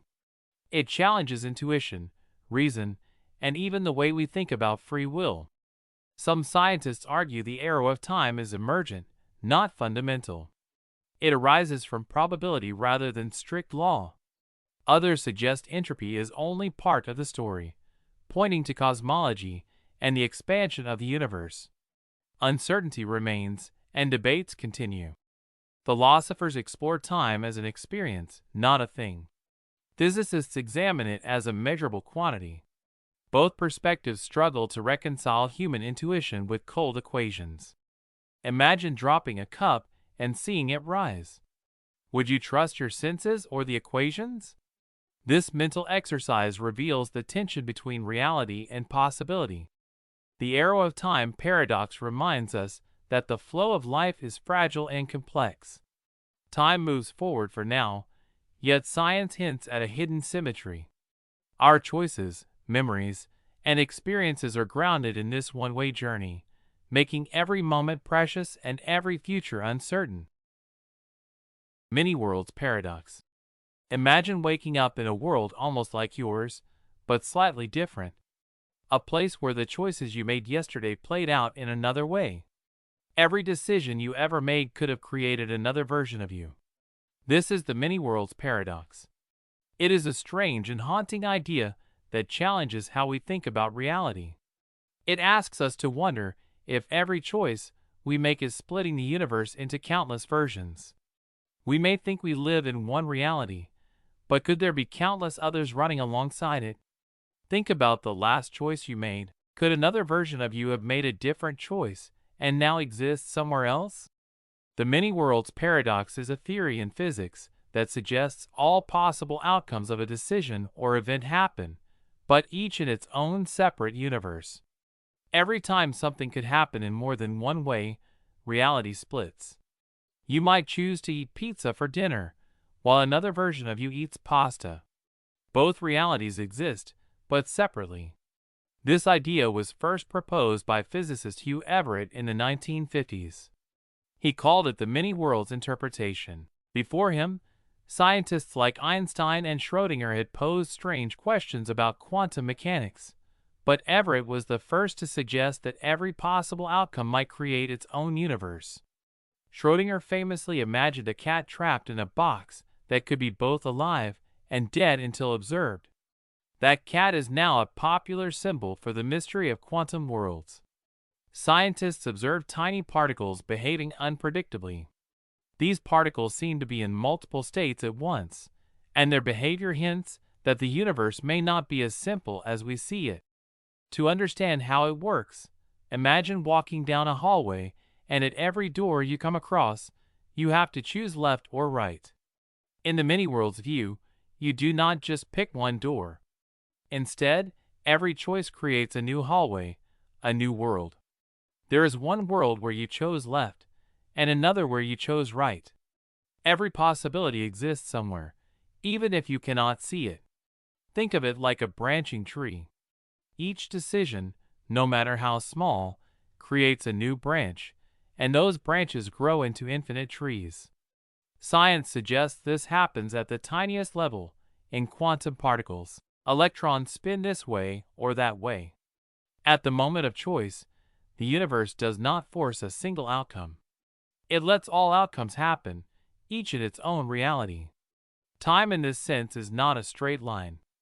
It is more like a web, with threads running off in every direction, each representing a world where something different happened. Cause and effect still exist within each world, but the total picture is unimaginably complex. Every action, every choice, might ripple across countless realities. The twist comes when we consider that these worlds are not just theoretical. If the many worlds theory is correct, then somewhere out there, another you exists right now making different choices. Someone else might be reading this and feeling a different emotion. Even a single event in history, like winning or losing a battle, could have created universes where history unfolded entirely differently. This complicates how we understand reality. It is no longer a single shared story. It is a story that splits into endless possibilities. Some scientists argue these worlds never interact, so we can never see them. Others suggest small effects might leak across realities. Imagine dropping a pebble in one pond and seeing ripples appear in another pond far away. What does that mean for our understanding of fate, responsibility, and chance? Each of our decisions may matter less than we think, or perhaps more, because they create entire worlds. This idea is disturbing. It challenges intuition, logic, and even our sense of self. If every choice spawns a new universe, then there may be countless versions of you, some happier, some suffering, living outcomes you never experienced. The idea of infinite suffering is terrifying. If someone is wronged in one world, another version of them exists where it never happened. Are we accountable for actions that another version of us might make? Our moral compass feels fragile in a universe that is endless and branching. The paradox also feels lonely. If every version of reality exists, does anything truly matter? Or are we just one thread in a vast, unknowable web? It makes life feel both infinitely important and entirely insignificant at the same time. Some scientists argue the theory is unprovable. Others worry it is too speculative. Critics say we can only test theories that affect our observable reality. Yet supporters believe quantum mechanics hints at multiple realities. Philosophers wonder if consciousness itself splits, creating versions of ourselves that think and feel separately. We cannot know for sure. Some see many worlds as hopeful, where every mistake is corrected somewhere. Others see it as bleak, where suffering is multiplied across endless worlds. Try imagining yourself choosing to speak up instead of staying quiet. In one universe you speak. In another, you stay silent. Both versions exist, experiencing the consequences in ways only their universe allows. Which one is really you? The many worlds paradox reminds us that reality may be far stranger than we imagine. Every choice, no matter how small, could shape worlds we will never see. It challenges our sense of self, our understanding of cause and effect, and the meaning of life itself. And yet, it also invites wonder, showing that the universe might be larger, more complex, and more mysterious than we ever dared to dream. Inverted spectrum. Imagine seeing the color red, but the person next to you experiences what you call red as blue. This is the mystery of the inverted spectrum. It asks a simple but deep question about how we experience colors, and whether our inner world is the same as others. It matters because it makes us question if reality is shared or uniquely personal. Think about the last time you saw a sunset. Was it the same for everyone else around you? The inverted spectrum is a thought experiment in philosophy that explores if people could see colors differently yet behave as if they see the same. Its roots trace back to philosophers like John Locke, who wondered about the connection between mind and perception. A famous historical example involves two people looking at an apple. One sees red as red, the other might see red as green, but both call it red. Philosophers study reports, mental introspections, and behavior to explore this possibility. Our eyes detect light wavelengths, and our brains translate them into colors. But how our mind feels the color, the inner experience, may vary from person to person. Picture two friends painting. They mix colors the same way, yet what one feels as warmth, the other may feel as calm. This shows that mental perception and consciousness are deeply personal and cannot be fully measured by outward actions. The twist is that people could live their entire lives with inverted color experiences without knowing. Society assumes colors are the same for everyone because behavior matches. This challenges the idea that perception is universal. The surprising part is that even if you switch someone's experience tomorrow, no one might notice. Here lies the unsettling part. If two people can see the world differently in such a fundamental way, how can we ever know what another truly experiences? Our trust in shared reality begins to shake. We think we all see red when a stop sign appears, but what if it is actually green for someone else? Our emotions, decisions, and memories might all be based on experiences we assume are universal, but are intensely private. This gap between subjective reality and shared reality creates a strange tension. How can we teach, love, or understand if our perceptions might never truly align? Scientists cannot measure inner experiences directly. Some argue the brain wiring is similar enough to rule out extreme differences. Others insist the mystery remains because consciousness is private. Philosophers debate endlessly without a clear answer. Some suggest the inverted spectrum may exist, but does not affect daily life. Others say it shows that consciousness is unique and cannot be fully shared. Thought experiments like this make us reflect on empathy, language, and understanding. Imagine a world where color blindness is the norm. Could societies communicate without misunderstanding? If you could switch colors in your mind, how would it change your feelings? The inverted spectrum forces us to confront the limits of knowledge about others. Consciousness may be an isolated island within each mind. Our self-awareness is a lens nobody else can see through. It raises questions about identity, reality, and truth. We are trapped in our experiences, trying to reach others through imperfect bridges of language and behavior. Our understanding of the world may be more fragile and mysterious than we admit. Perception may not be shared, yet we connect through imagination, empathy, and reflection. The inverted spectrum reminds us that reality is more private than we ever thought. Moral luck paradox. Rain slicks the road as two cars pass the same corner at the same speed. One driver reaches home with a quiet heart. The other meets a sudden crash when a child runs into the street. Sirens rise. Neighbors gather. Blame settles unevenly. The world keeps moving, yet judgment has already chosen sides. This tension lives in daily life, in courts, classrooms, and private thoughts. Moral judgment often feels firm, yet chance keeps slipping into the final outcome.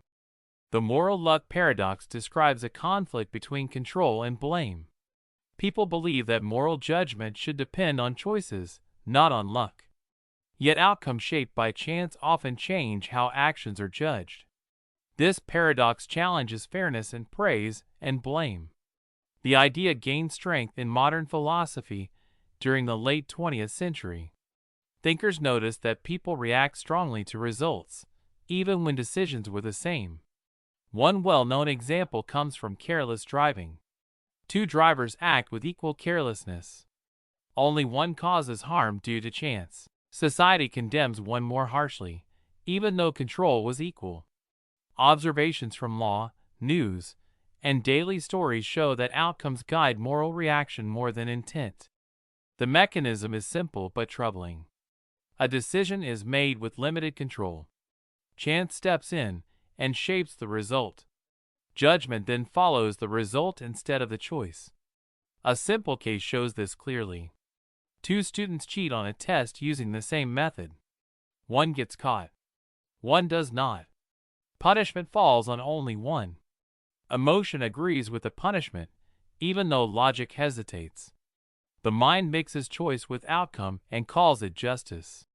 This idea creates deep discomfort. Intuition says harm deserves blame. Logic says equal choices deserve equal judgment. Emotion sides with the victim. Reason tries to protect fairness. The clash grows stronger when consequences are severe. A careless act that causes death feels worse than the same act with no harm. Anger rises. Sympathy shifts. Ethical balance breaks. This paradox disturbs because it exposes weakness in moral thinking. It suggests that judgment is not pure. It bends under pressure from fear, loss, and luck. People want control to matter, yet they react to results. This gap creates silent conflict inside the mind and loud conflict in society. Some argue that outcomes must matter because harm is real. Others claim only intention should count. Legal systems struggle to balance both views. Critics say moral luck excuses bad choices when luck is kind. Supporters say it explains real human judgment. No single answer fully resolves the tension. Uncertainty remains. In real life, moral luck appears everywhere. Medical errors, business risks, and daily choices all face chance. A surgeon makes the same risky call twice. One patient heals. One patient dies. Reputation changes overnight. Reflection grows heavy. People begin to see how fragile judgment can be. Choices feel heavier. Outcomes feel unfair. The paradox invites deeper thought about responsibility, mercy, and restraint in blame. The moral luck paradox reveals a quiet truth. Judgment often follows chance. Understanding this tension can soften blame, sharpen fairness, and deepen humility in moral life. Imagine a person standing before you, eyes steady, and saying, "I am lying." You feel a shiver. If they are lying, then what they say is false. But if what they say is false, then they are telling the truth.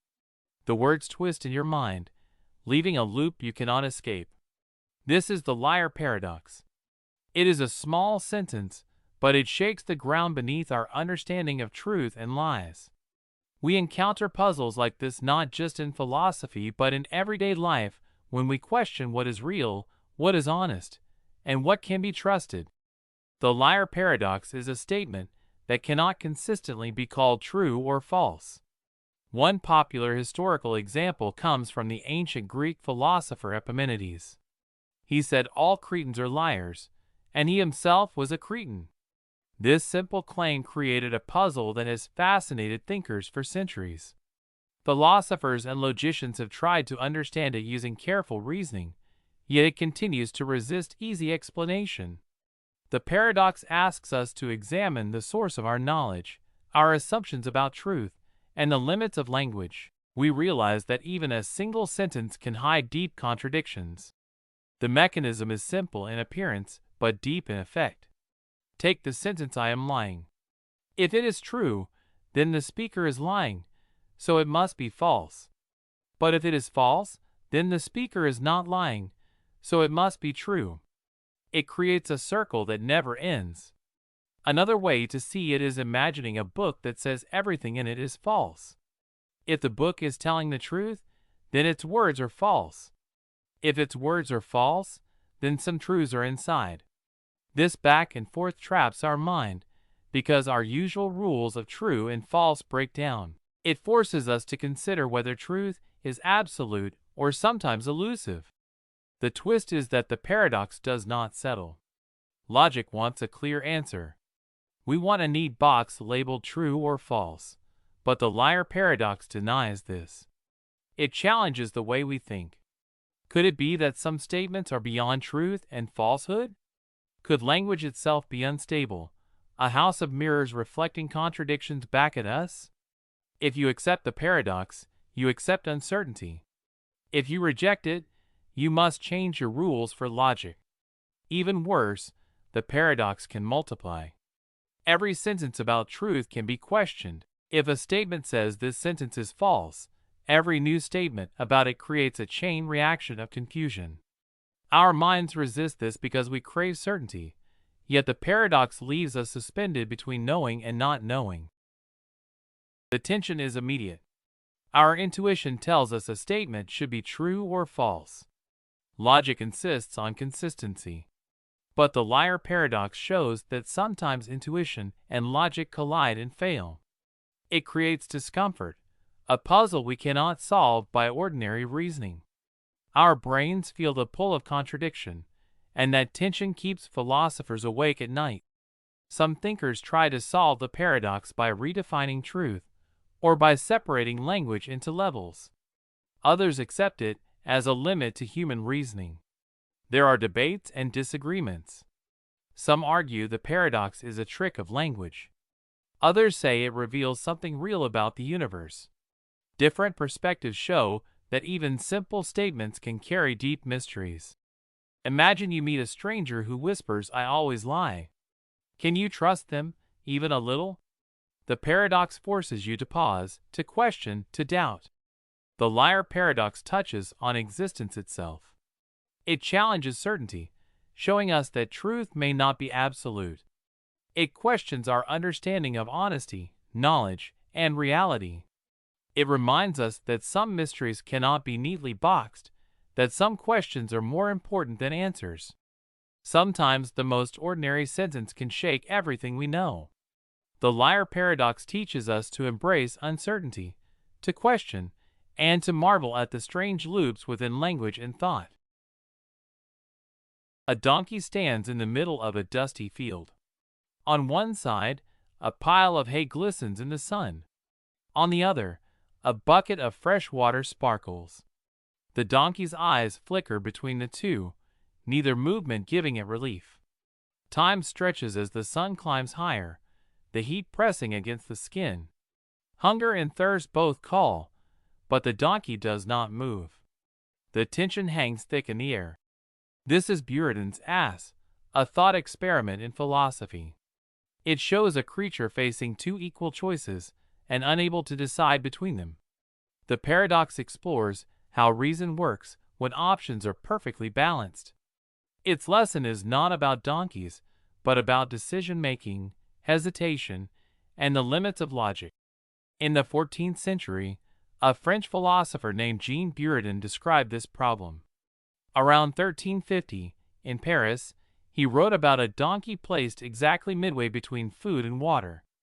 He asked what the donkey would do if both options were equal. Buridan used this simple story to explore human reasoning and the struggle of making choices when reasons pull equally in opposite directions. Decision-making seems simple when one choice is better than the other.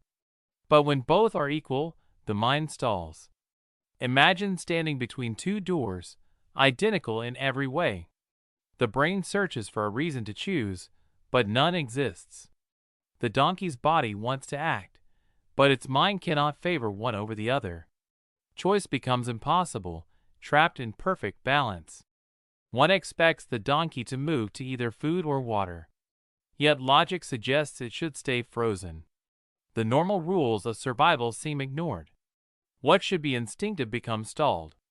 The familiar path of action disappears, leaving only hesitation.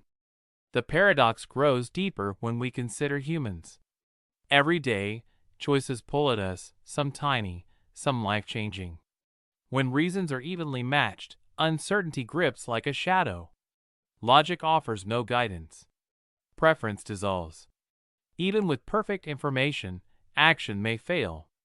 This is why Buridan's ask remains unsettling. It forces us to confront the fragile balance between reason and inaction.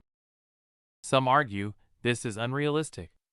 Real animals or humans rarely face perfectly equal options. Others see it as a tool to examine our hesitation, our struggle to act without a clear reason. Philosophers debate its limits, yet the core lesson persists. Think of a moment when you face two equal paths. The fear of choosing wrong can paralyze. Buridan's as teaches awareness of hesitation, of how equal forces can stall action.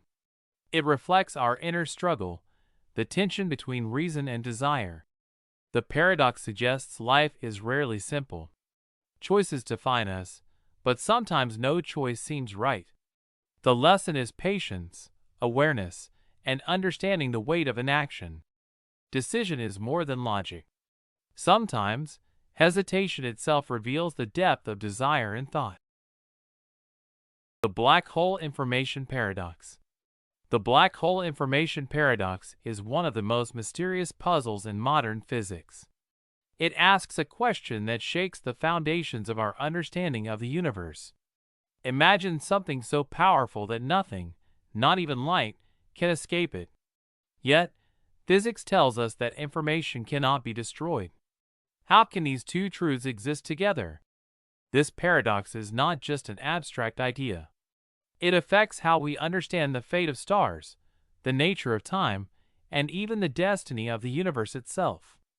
It challenges scientists to rethink the laws that govern everything. Think about your most precious memory. Could it disappear completely, even if the universe once knew it existed? A black hole is a region in space where gravity is so strong that nothing can escape. The paradox begins with the question, what happens to the information about everything that falls into a black hole? Does it vanish forever, or is it somehow preserved? This puzzle became famous in the 1970s, when Stephen Hawking discovered that black holes are not completely black. They emit a faint radiation, now called Hawking radiation. If a black hole can slowly evaporate, what happens to all the information it swallowed? A popular example is a book falling into a black hole. The book contains words, stories, and ideas. According to physics, information cannot be destroyed. But if the book disappears completely inside the black hole, does that mean the stories vanish forever? Scientists use theories of quantum mechanics and general relativity to study this paradox. Observations of black holes and radiation patterns provide clues, but direct evidence remains almost impossible. Black holes form when massive stars collapse under their own gravity. Their gravity is so strong that nothing can escape the event horizon, the point of no return. But Hawking discovered that black holes are not entirely silent. Tiny particles can leak away as radiation over time, causing the black hole to shrink slowly. Here is the problem. If information about objects that fell in is lost in the radiation, it breaks a rule in quantum physics. In simple terms, The universe always keeps track of information. Destroying it would be like burning a diary and expecting the stories to survive somewhere else. Imagine throwing a glass into a river. You can see the water ripple, but you cannot see the glass anymore. Black holes may erase the visible shape of things, but quantum rules suggest that the ripples, somehow, carry the story. Scientists do not yet fully understand how. Recent theories suggest the radiation itself may carry information in a scrambled form. This means nothing may be truly lost. But the process is strange and counterintuitive. It could take billions of years for information to escape. This twist changes the story completely. The black hole may not be a final prison. Instead, it becomes a mysterious library that releases its secrets slowly. But it also raises another question. If the information is hidden in radiation, how can we ever read it? Here lies the true discomfort. Quantum physics insists that information is never destroyed. Relativity says nothing can escape a black hole. Both cannot be true at the same time. This clash creates tension at the core of modern science. For decades, this paradox has haunted physicists. The very idea that information could vanish defies the logic of cause and effect. It challenges intuition and raises unsettling questions about reality itself. If information is lost, how can we trust that the universe remembers anything at all? Some scientists believe that information is stored on the surface of the black hole, like a cosmic hologram. Others think it may be encoded in ways we cannot yet detect. Each viewpoint has strengths and limits, and the debate continues. Hawking changed his mind later, suggesting information might escape, but not in the form we expect. Other physicists argue that complete understanding requires a new theory combining quantum mechanics and gravity. Imagine a universe where every memory and every story can disappear without a trace. Would reality still feel real? The paradox forces us to question not just physics, but existence itself. Could your life stories vanish like that book in the black hole, leaving only faint ripples in the universe? The black hole information paradox reminds us that the universe is stranger and more mysterious than we can imagine. It teaches patience, wonder, and humility. Some secrets may never fully reveal themselves, but the search for answers shapes the way we see reality. Reverse causality. Reverse causality is a strange idea that flips the way we normally see cause and effect. Usually, we think one thing happens and it leads to another. But reverse causality asks what if the effect comes first and the cause follows. This idea matters because it challenges how we understand events, decisions, and consequences in our lives. It makes us question whether what we think is a result might actually be shaping what caused it. Reverse causality is when an outcome influences the reason it happened, not the other way around. The concept has roots in philosophy and early science, especially in debates about time and prediction. One famous historical example is the story of the chicken and the egg. We see the egg as coming before the chicken, but the chicken is needed to lay the egg. Observations like this show that what seems obvious might hide a loop of cause and effect. Scientists and thinkers study patterns in nature, human behavior, and history to spot these loops and test whether our assumptions about timing are correct. Imagine you are walking in a foggy forest. You hear a scream and then see a broken branch. Normally, you would think the scream caused the branch to break. But reverse causality asks, could the branch breaking somehow trigger the scream in some way we do not see clearly? In life, small actions can ripple backward through time in unexpected ways. In experiments, scientists sometimes see results that seem to appear before the action that should have caused them. Like ripples on a pond, effects can sometimes trace back to a cause that has not fully happened yet, challenging our sense of order. Time and causation are not always straight lines. They can bend in ways that feel strange but are consistent with certain physical principles and patterns in nature. Here is the twist. What if what you are doing now is already shaped by something that will happen tomorrow? Your decisions, your fears, your hopes could all be reactions to future events. This flips comfort into uncertainty. What seems like control might be an illusion. Outcomes might depend not only on what we do, but on what the world has not yet shown. The further we try to trace causes, the more uncertain it becomes. The past and future can start to feel like mirrors reflecting each other. This idea is unsettling because it breaks intuition. We like to think causes come first and effects follow. We build our lives on that belief. But if effects can precede causes, then logic feels shaky. How do you plan, judge, or learn from the past if what you see as history could be influenced by what is yet to happen? It is a philosophical puzzle and a practical problem, challenging how we perceive responsibility, free will, and prediction. Reverse causality is not easy to prove. Many examples are debated and unclear. Scientists must carefully separate coincidence from real cause-effect reversal. Observations may be incomplete, and interpretations can differ. Imagine you receive a letter tomorrow that tells you to act today. Would you act differently? Did the letter shape your choice, or did your choice create the letter? Reverse causality teaches us that time and cause are not always simple. Life may be a web of events looping forward and backward, reminding us to question what we think we know. Have you ever thought about a sentence that talks about itself and leaves you unsure if it is true or false? Imagine reading a note that says, "This sentence is false." Suddenly, your mind stops. You feel a tingle of confusion. This is not just a puzzle, but a doorway into a strange world where language and truth twist around each other. In our everyday life, we trust words to tell the truth. But what if words could betray logic? What would that do to your mind? A semantic paradox is a statement or idea that seems true and false at the same time. It plays with meaning and self-reference. One of the most famous examples is the liar paradox. Imagine a man saying, "I am lying." If he is telling the truth, then he is lying. If he is lying, then he is telling the truth.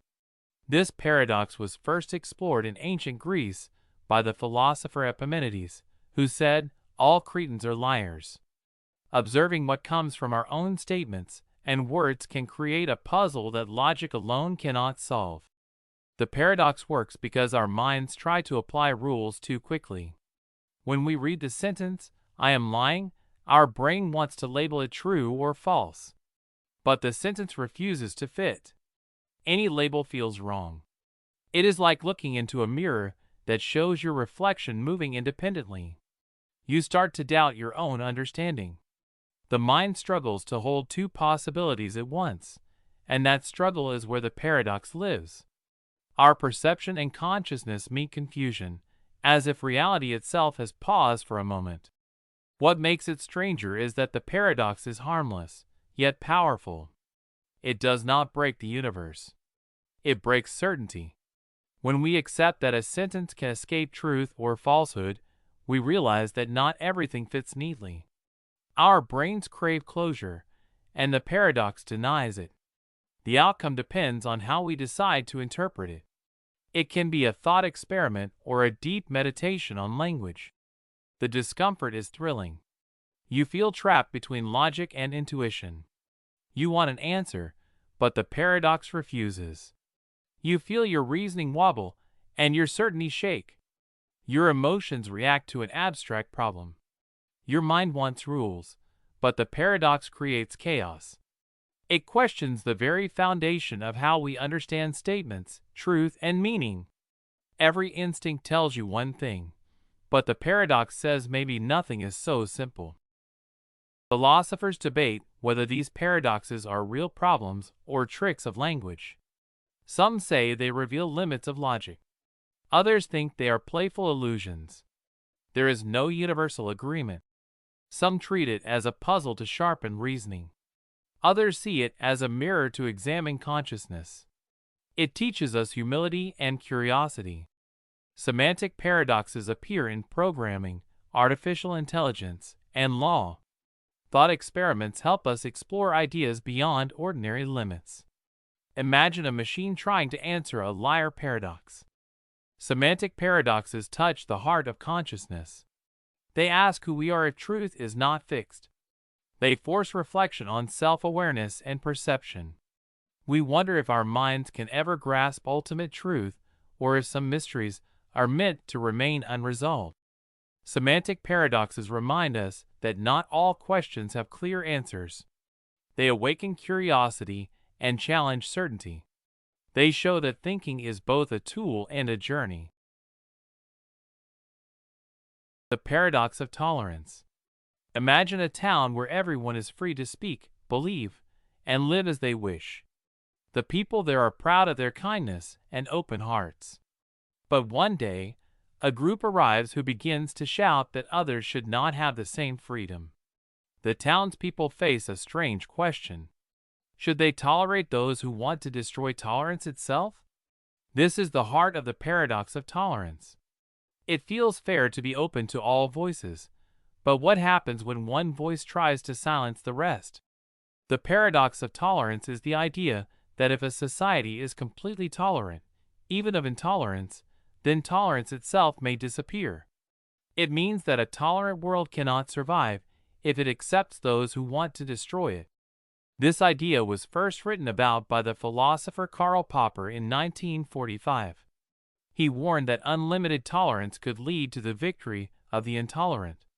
His example was drawn from the rise of totalitarian movements that used freedom of speech to gain power, and then took that freedom away from others. Popper believed that a free society must defend itself by refusing to tolerate those who preach hatred and violence. This thought did not come from one man alone. It grew from history, from watching entire nations fall when cruelty was allowed to wear the mask of freedom. The paradox works like a moral trap. At first, tolerance feels good and fair. You believe in listening to everyone, even those who disagree. But when a hateful group uses that same kindness to spread harm, the choice becomes painful. If you stop them, you seem intolerant. If you allow them, they destroy tolerance. Imagine a teacher who lets every student speak freely. Then one student begins to insult others, shouting that some voices should be silenced. If the teacher says nothing, fear will fill the room, and soon only the loudest voice will remain. Here lies the conflict that twists the heart. We are taught to be patient, gentle, and fair. But what if fairness protects cruelty? What if kindness gives power to hate? This is not just a rule or theory. It is a test of our courage. The mind says all should be heard, but the heart trembles when words turn into weapons. Many people feel lost between two fears: the fear of becoming like the intolerant, and the fear of losing peace forever. The paradox hurts because it challenges our deepest belief in goodness. It whispers that even love must sometimes draw a line. And that line feels cold and cruel, even when it saves what is right. Some say tolerance must be absolute. They believe that hate fades when ignored. Others argue that silence only strengthens the hateful. There is no easy path, no clean victory. Even philosophers disagree. Every society must decide where tolerance ends and protection begins. We may never find the perfect balance, but we can search for it with honesty and care. Some see this paradox as a warning, others as an excuse. To one person it protects freedom, to another it limits it. The real danger lies in forgetting why tolerance matters at all. Picture yourself online, where ideas travel faster than light. You see a message filled with anger. Do you delete it, reply, or let it spread? Each choice shapes the world a little. The paradox lives in every click, every silence, every argument. When we face intolerance, we face a mirror. It asks us, how much do you love peace, and how far will you go to keep it? Tolerance is fragile. It must be strong enough to protect itself, yet kind enough to remain open. The paradox reminds us that freedom is not only a gift, it is also a responsibility. Picture yourself looking up at the night sky and realizing the universe is vast beyond imagination. Every star could hide a planet with life, yet here we are, alone, or so it seems. This strange tension between the possibility of countless civilizations and our solitude is called the anthropic paradox. It forces us to question why we exist in this moment, in this universe. Why is the universe fine-tuned for life? Why are we here noticing it at all? The anthropic paradox is the puzzling idea that the universe seems perfectly set up for life to exist, and we are here to observe it. It asks why the laws of physics and conditions of our planet allow life, rather than nothing existing. The concept grew from scientific and philosophical thinking, but one famous spark came from thinking about Earth itself. In the 20th century, scientists noticed the universe's constants were unusually precise. If gravity or light behaved differently, life as we know it could not exist. Observing this fine balance made people wonder if life shaped the universe, or the universe shaped life. Think of a coin flipped a million times. Most flips are ordinary, but one perfect sequence creates a pattern that allows you to notice it. The anthropic paradox is similar. The universe has countless possibilities, yet we are in this small window where life can notice it. If the universe were different, we would not be here to ask the question. This logic stretches into philosophy, suggesting our presence is a filter for what we can see. Some argue that the universe must be observed to exist as it does. Others wonder if infinite universes exist, each with different rules, and we happen to be in the one that allows life. Here is the strange part. The paradox implies the universe is somehow tuned for observers like us. That sounds almost intentional, but science cannot prove that. Our very existence becomes a condition for understanding the universe. If we were not here, would the universe even be comprehensible? This challenges common sense. We expect the universe to exist independently, yet the paradox suggests we are a central part of its story. The outcome depends on how we frame observation, existence, and reality itself. The anthropic paradox creates deep discomfort. Logic says the universe should be random, chaotic, and indifferent. Yet, here we are, alive, thinking, and noticing this order. Intuition struggles. Is it coincidence, necessity, or something more profound? The more we examine it, the more our ordinary understanding of cause and effect feels incomplete. Some argue it is simple observation bias. We can only see a universe that allows observers. Others suggest multiple universes or hidden laws. Critics say it risks overthinking a lucky accident. But uncertainty persists. Scientists focus on physics and probability. Philosophers consider existence and meaning. Both offer glimpses but no full answer. Imagine a universe where we never existed. Would the stars even matter or form patterns at all? It forces reflection on life, purpose, and our role in the cosmos. Are we tiny sparks in chaos or signs of deeper order? The paradox blends science, philosophy, and existential wonder. The anthropic paradox leaves us with awe and mystery. It reminds us that our existence is both ordinary and miraculous, a question the universe may never fully answer. Imagine holding sand in your hand. The tighter you squeeze, the more it slips away. This simple moment opens the door to a strange idea called the paradox of detachment. It appears in love, success, fear, and even happiness. We live in a world that teaches us to grip tightly, to care deeply, and to chase hard. Yet again and again, people notice something odd. When they loosen their grip, life often moves more smoothly. This idea matters because everyone struggles with control. Everyone wants certainty. This paradox speaks directly to that quiet tension inside us. The paradox of detachment means that stepping back can sometimes bring better results than pushing forward. Detachment does not mean not caring. It means caring without obsession. It means allowing space between desire and outcome. Around the year 100 AD in Nicopolis, Greece, a former slave named Epictetus taught this idea. He lived under Roman rule and had little power over his outer life. Yet he believed peace came from focusing only on what one can control. He taught that clinging to outcomes creates suffering, while releasing control brings strength. His words spread across the Roman world and still echo today. The mind wants control. When we want something badly, fear joins the desire. Fear of loss, fear of failure, fear of not being enough. Detachment changes the decision process. Instead of saying I must win, the mind says I will try fully, but I accept the result. Think of a student taking a test. Panic clouds the mind. A calmer student often performs better, not because they know more, but because their mind is free. Here is the twist. Detachment often leads to success, not failure. People expect that caring less means weaker effort. Instead, it removes pressure. Athletes play better when relaxed.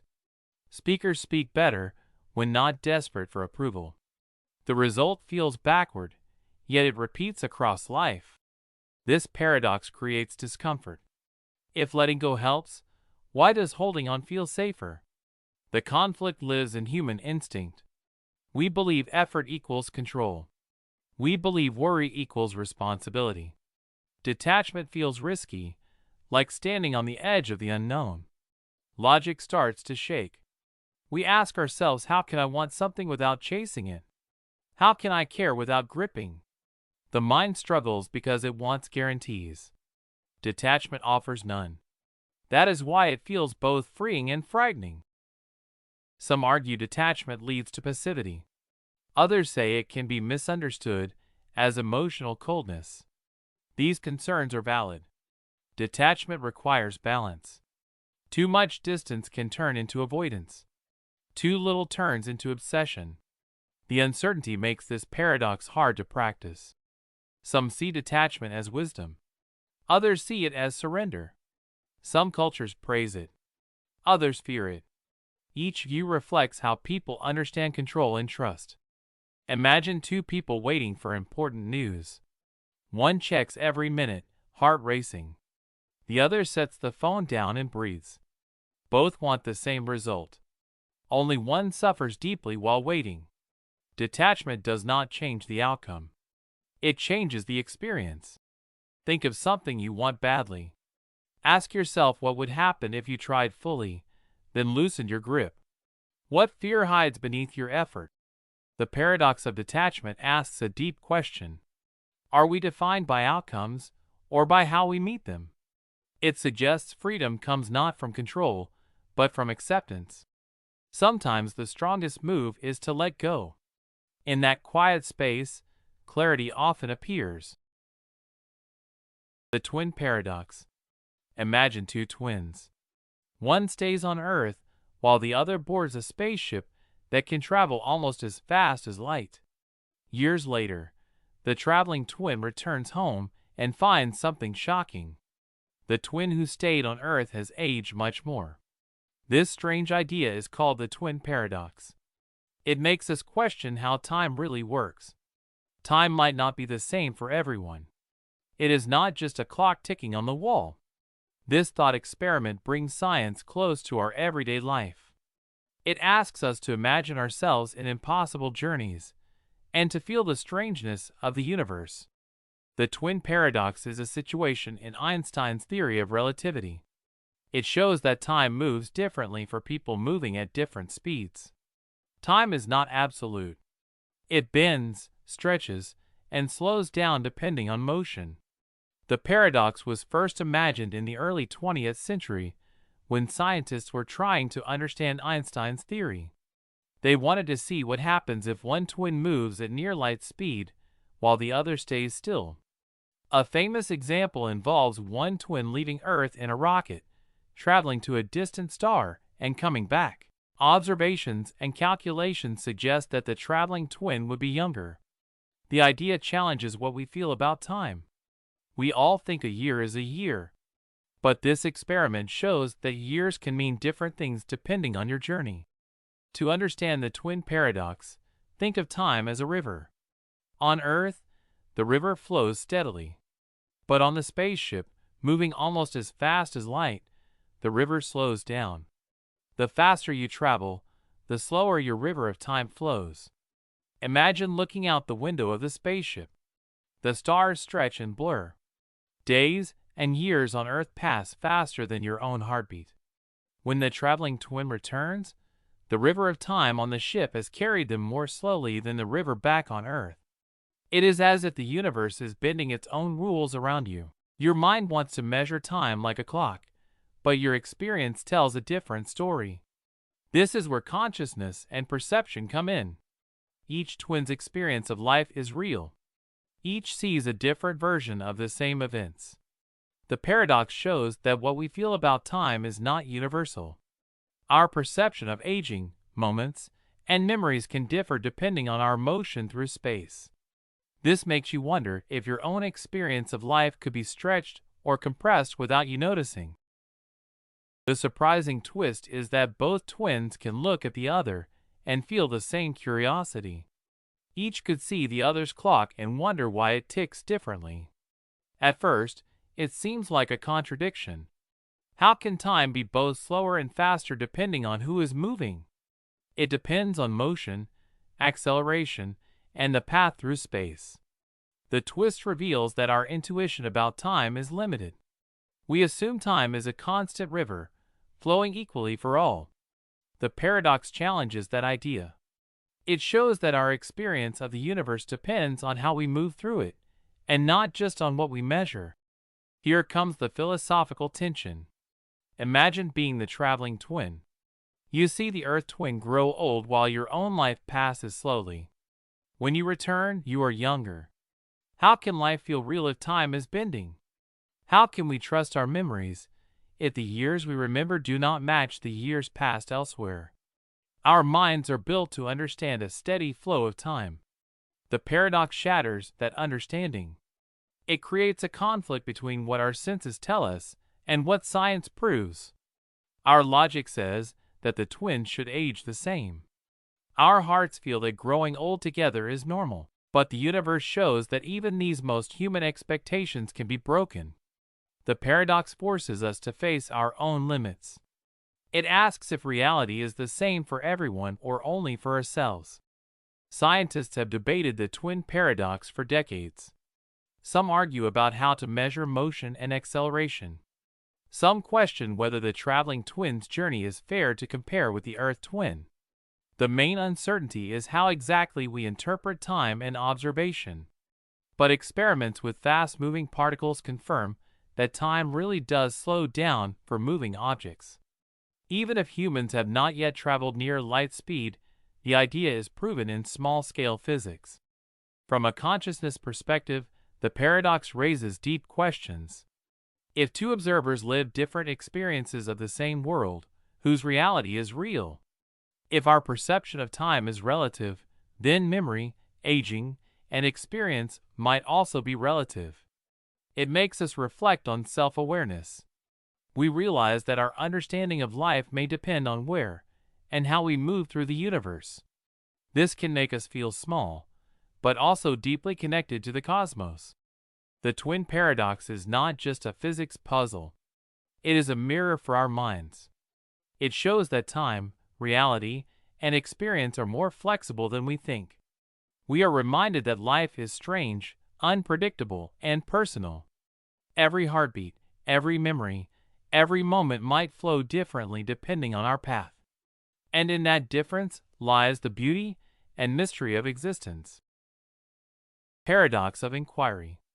A child walks along the shore, picking up shells. Each shell seems familiar yet different. The child wonders how to tell which is the rarest. Knowledge feels like a hidden treasure, but the path to it is invisible. People search, learn, and teach, yet the moment of discovery seems both natural and impossible. This is the tension that quietly shapes every quest for understanding. The mind reaches out to grasp something it might already know, but cannot yet recognize. The paradox of inquiry says that it is impossible to search for something if you do not already know what you are looking for. If you know it, inquiry is unnecessary. If you do not, inquiry seems impossible. This puzzle was first described by the philosopher Plato in a dialogue called Meno. Socrates used the example of a slave boy who, without prior education, could solve a geometry problem when guided. This example showed that knowledge might lie dormant inside everyone, waiting to be awakened rather than discovered from scratch. Ancient Greeks questioned if learning is discovering what we do not know or remembering what we already know. Observations from everyday life, like a child learning shapes or a person recognizing faces, echo the same puzzle. The paradox works through the mind's awareness. Imagine a locked chest. You cannot find the key if you do not know it exists. But once you realize there is a key, you start noticing its shape. Learning feels similar. The mind can recognize truth only if it has glimpsed it somewhere before, perhaps in memory or intuition. Perception and consciousness are central. A person can feel curiosity, wonder, or confusion. These feelings push the mind to search. The mind sorts, compares, and recalls.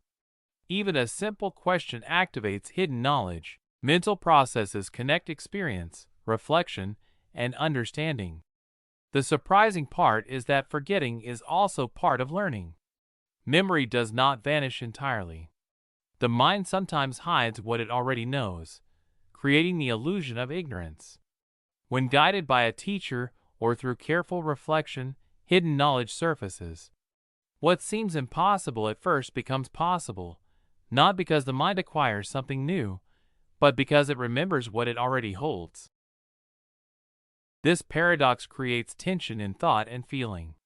How can you seek knowledge if you do not know it? How can you know if discovery depends on what you already know? Logic seems trapped, and emotion feels restless. The search for truth becomes a puzzle where every answer raises a new question. Curiosity, hope, and doubt collide. Conventional ideas about learning break. The mind cannot fully trust itself, yet it cannot stop searching. This is a quiet frustration that thinkers and learners experience across time. Philosophers debate the paradox. Some argue learning is purely discovery. Others claim it is recollection. Modern psychology adds complexity, suggesting memory, intuition, and unconscious knowledge play roles. No agreement exists, and each perspective brings its own questions. Teachers, psychologists, and philosophers interpret the paradox differently. Some focus on memory, others on reasoning, and some on intuition. The paradox invites discussion and reflection rather than final answers. When a scientist experiments, a painter explores, or a student questions, Meno's paradox quietly guides them. The process of trial, error, and insight mirrors the paradox. Knowledge often emerges unexpectedly, like sparks from hidden coal. The paradox affects how we understand consciousness. Awareness, reflection, and self-knowledge all hinge on hidden understanding. Existence itself raises questions. Can we ever truly know anything? Are all discoveries a form of remembering? The mind becomes a labyrinth, where every thought and perception can be a clue to deeper truths. Self-awareness and curiosity reveal the boundaries of ignorance. Each new insight is a fragile bridge between what is hidden and what can be understood. The paradox reminds us that life itself is an inquiry, and each moment is a chance to remember what we already hold within. Learning may not be finding new truths, but uncovering what already exists inside. The search for knowledge is both impossible and inevitable, shaping every step of understanding. Infinite ethics. Infinite ethics explores what happens when moral choices never end. It asks how we act when our responsibility feels endless and no final answer exists. The idea pushes us to think about duty beyond rules and rewards. In a world of growing choices and impacts, this topic matters more than ever. Everyone has faced a choice that felt too big to finish. Infinite ethics is the idea that ethical responsibility has no clear limit. No matter what we choose, another moral call follows. This idea grew from philosophy and religion, where thinkers questioned endless duty. A popular historical example comes from ancient stories of hospitality, where a traveler must always be welcomed, even when resources are low. Sources of information or observations. Philosophers observed human guilt, care, and the feeling of never doing enough. Infinite ethics works by placing the self in constant decision-making. Every choice creates another responsibility. For example, helping one person may mean ignoring another. A simple case is sharing food. If you share today, you may need to share again tomorrow. The conflict begins when the heart wants to help everyone, but the mind knows this is impossible. People feel moral pain when they stop helping, even if they are tired. Intuition says do more. Emotion says you are failing. Ethical logic says limits are needed. This clash creates deep discomfort. The idea is disturbing because there is no finish line, no moment of rest. Some fear it leads to endless guilt. Others fear it demands too much sacrifice. The controversy lies in whether a human can carry infinite duty without breaking. Some argue that ethics must have limits to protect mental health. Others believe endless care is the highest moral path. Critics say infinite ethics ignores real-world limits. Supporters say it reveals true human connection. Uncertainty remains about how much is enough. A teacher may see infinite duty to students. A doctor may feel endless responsibility to patients. A child may feel it toward family. Imagine a button that saves one life each time you press it. You can press it forever. Do you stop? Why? Picture your own life. Who needs you next? When do you rest? What does it cost to keep choosing? What does it cost to stop? Infinite ethics reminds us that caring has no easy end. It asks us to face responsibility with honesty and courage. The experience machine. Imagine a world where you could plug into a perfect dream. A machine that could give you any life you wanted. You could be a hero, a star, or live in endless happiness. Every moment would feel real. No pain. No fear. Only joy. But here's the question, would you plug in? This idea is called the experience machine, and it shakes the ground of what it means to be truly alive. It asks us what we really value, real life or perfect pleasure. Think about it for a moment.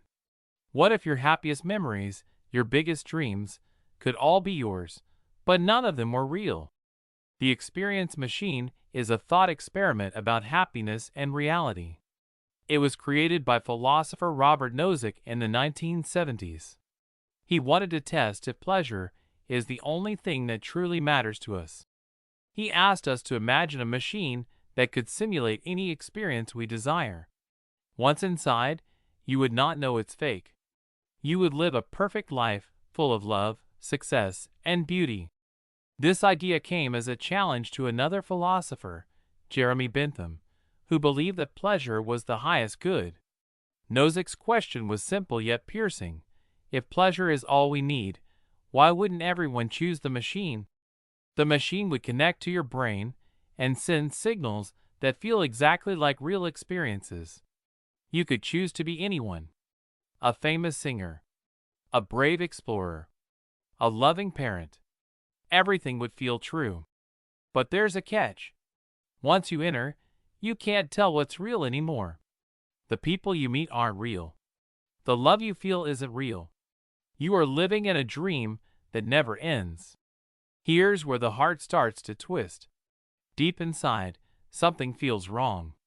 If life inside the machine feels perfect, why are so many people uneasy about it?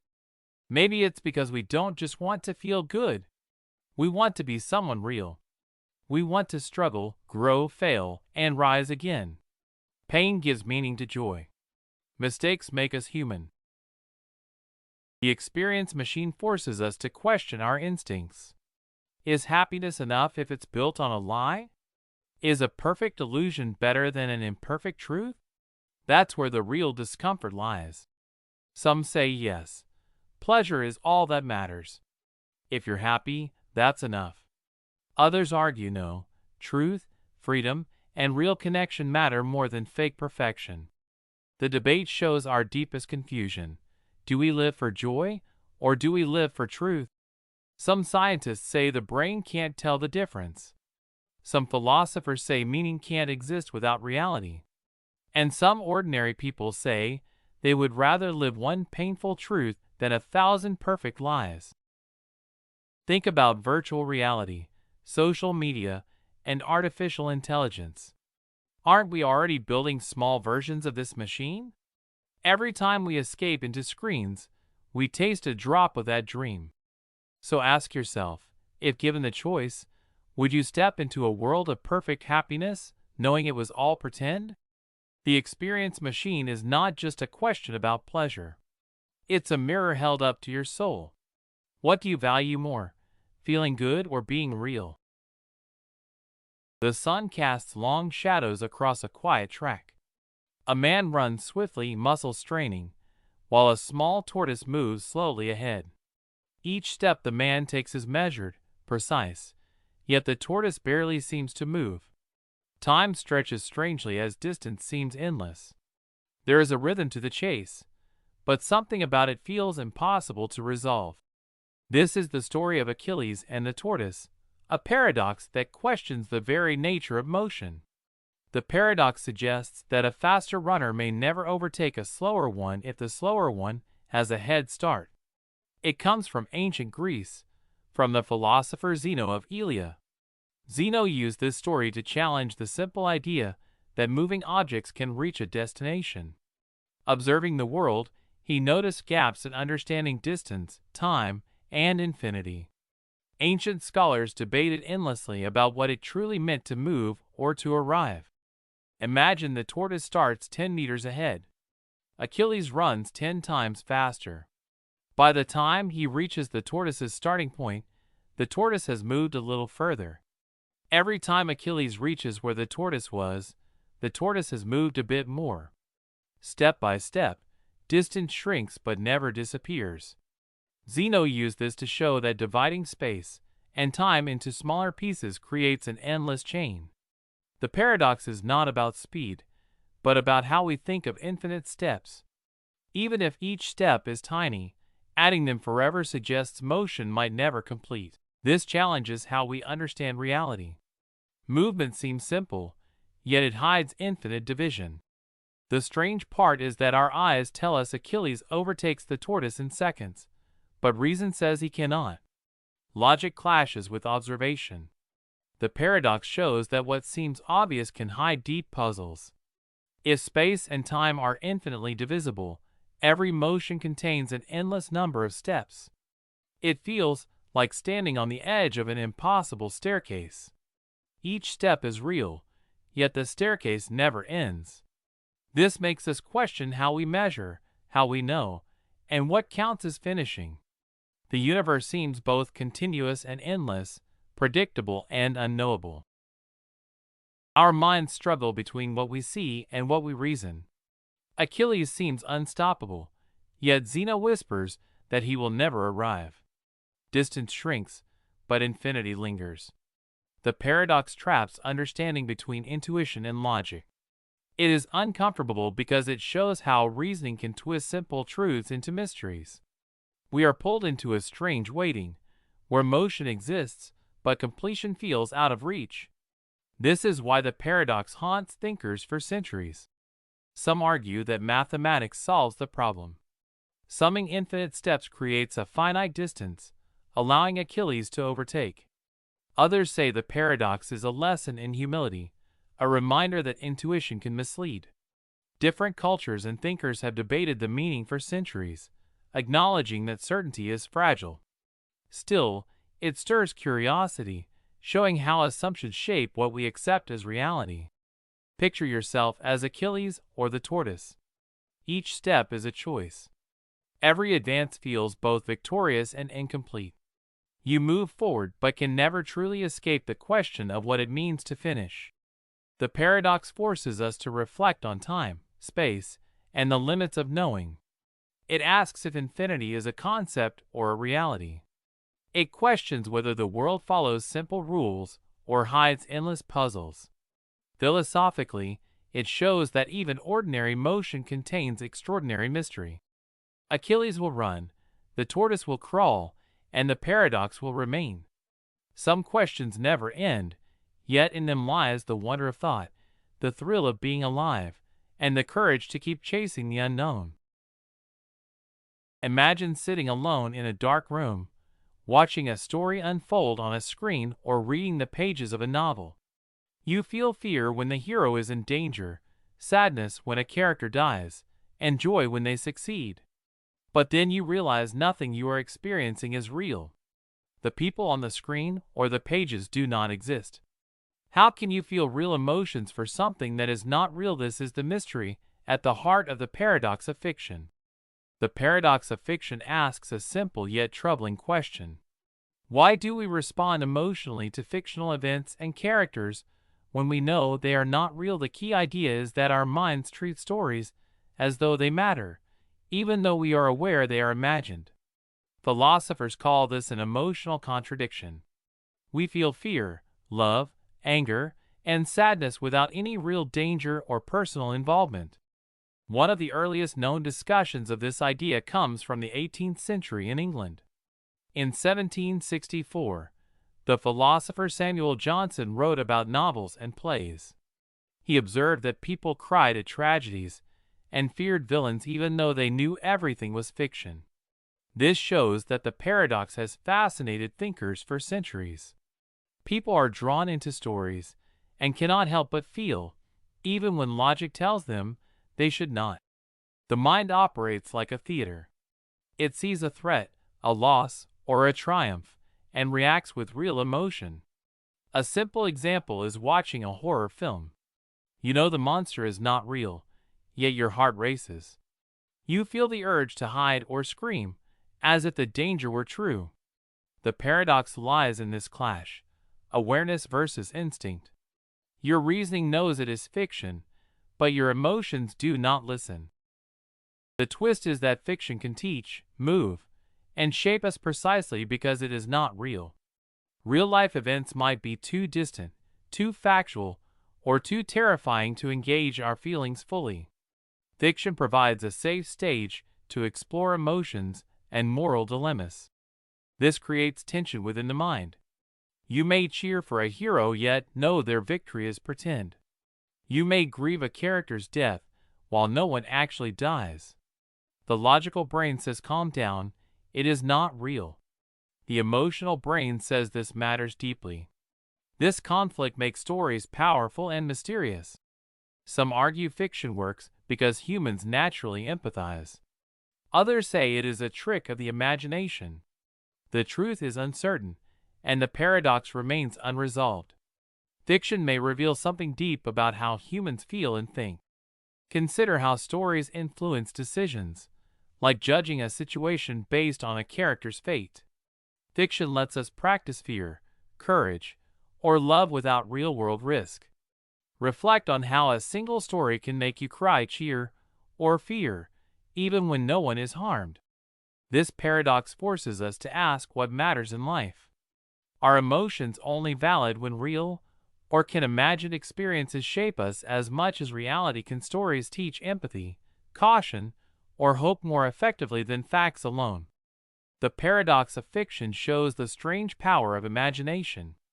We can feel deeply for what is not real, and in those feelings, we discover truths about ourselves and the human heart. Imagine standing in a vast garden where every fruit you could ever want hangs from endless trees. You reach for one, then another, yet the more you take, the more you feel empty. This is not a dream. It is the paradox of infinite desires. We all want things, but sometimes the more we want, the less satisfied we feel. This story is about understanding why having too many choices can trap the heart in longing. The paradox of infinite desires means that when we want too many things, we struggle to be happy with any. Our wishes compete, and no single desire brings lasting satisfaction. This idea has roots in human observation, stretching back centuries. One famous example comes from the life of Emperor Qin Shi Huang of China, around 221 BCE. He conquered states and built the Great Wall to fulfill his desire for power and immortality. Despite achieving unimaginable success, he remained anxious and unsatisfied, constantly seeking more. His life shows how endless wanting can create conflict and despair, even with everything one could hope for. Every decision starts with a desire. Suppose you want ice cream, chocolate, and cake at the same time. Choosing one means leaving the others behind. The paradox appears when choosing one desire makes the others seem more tempting, and no choice feels complete.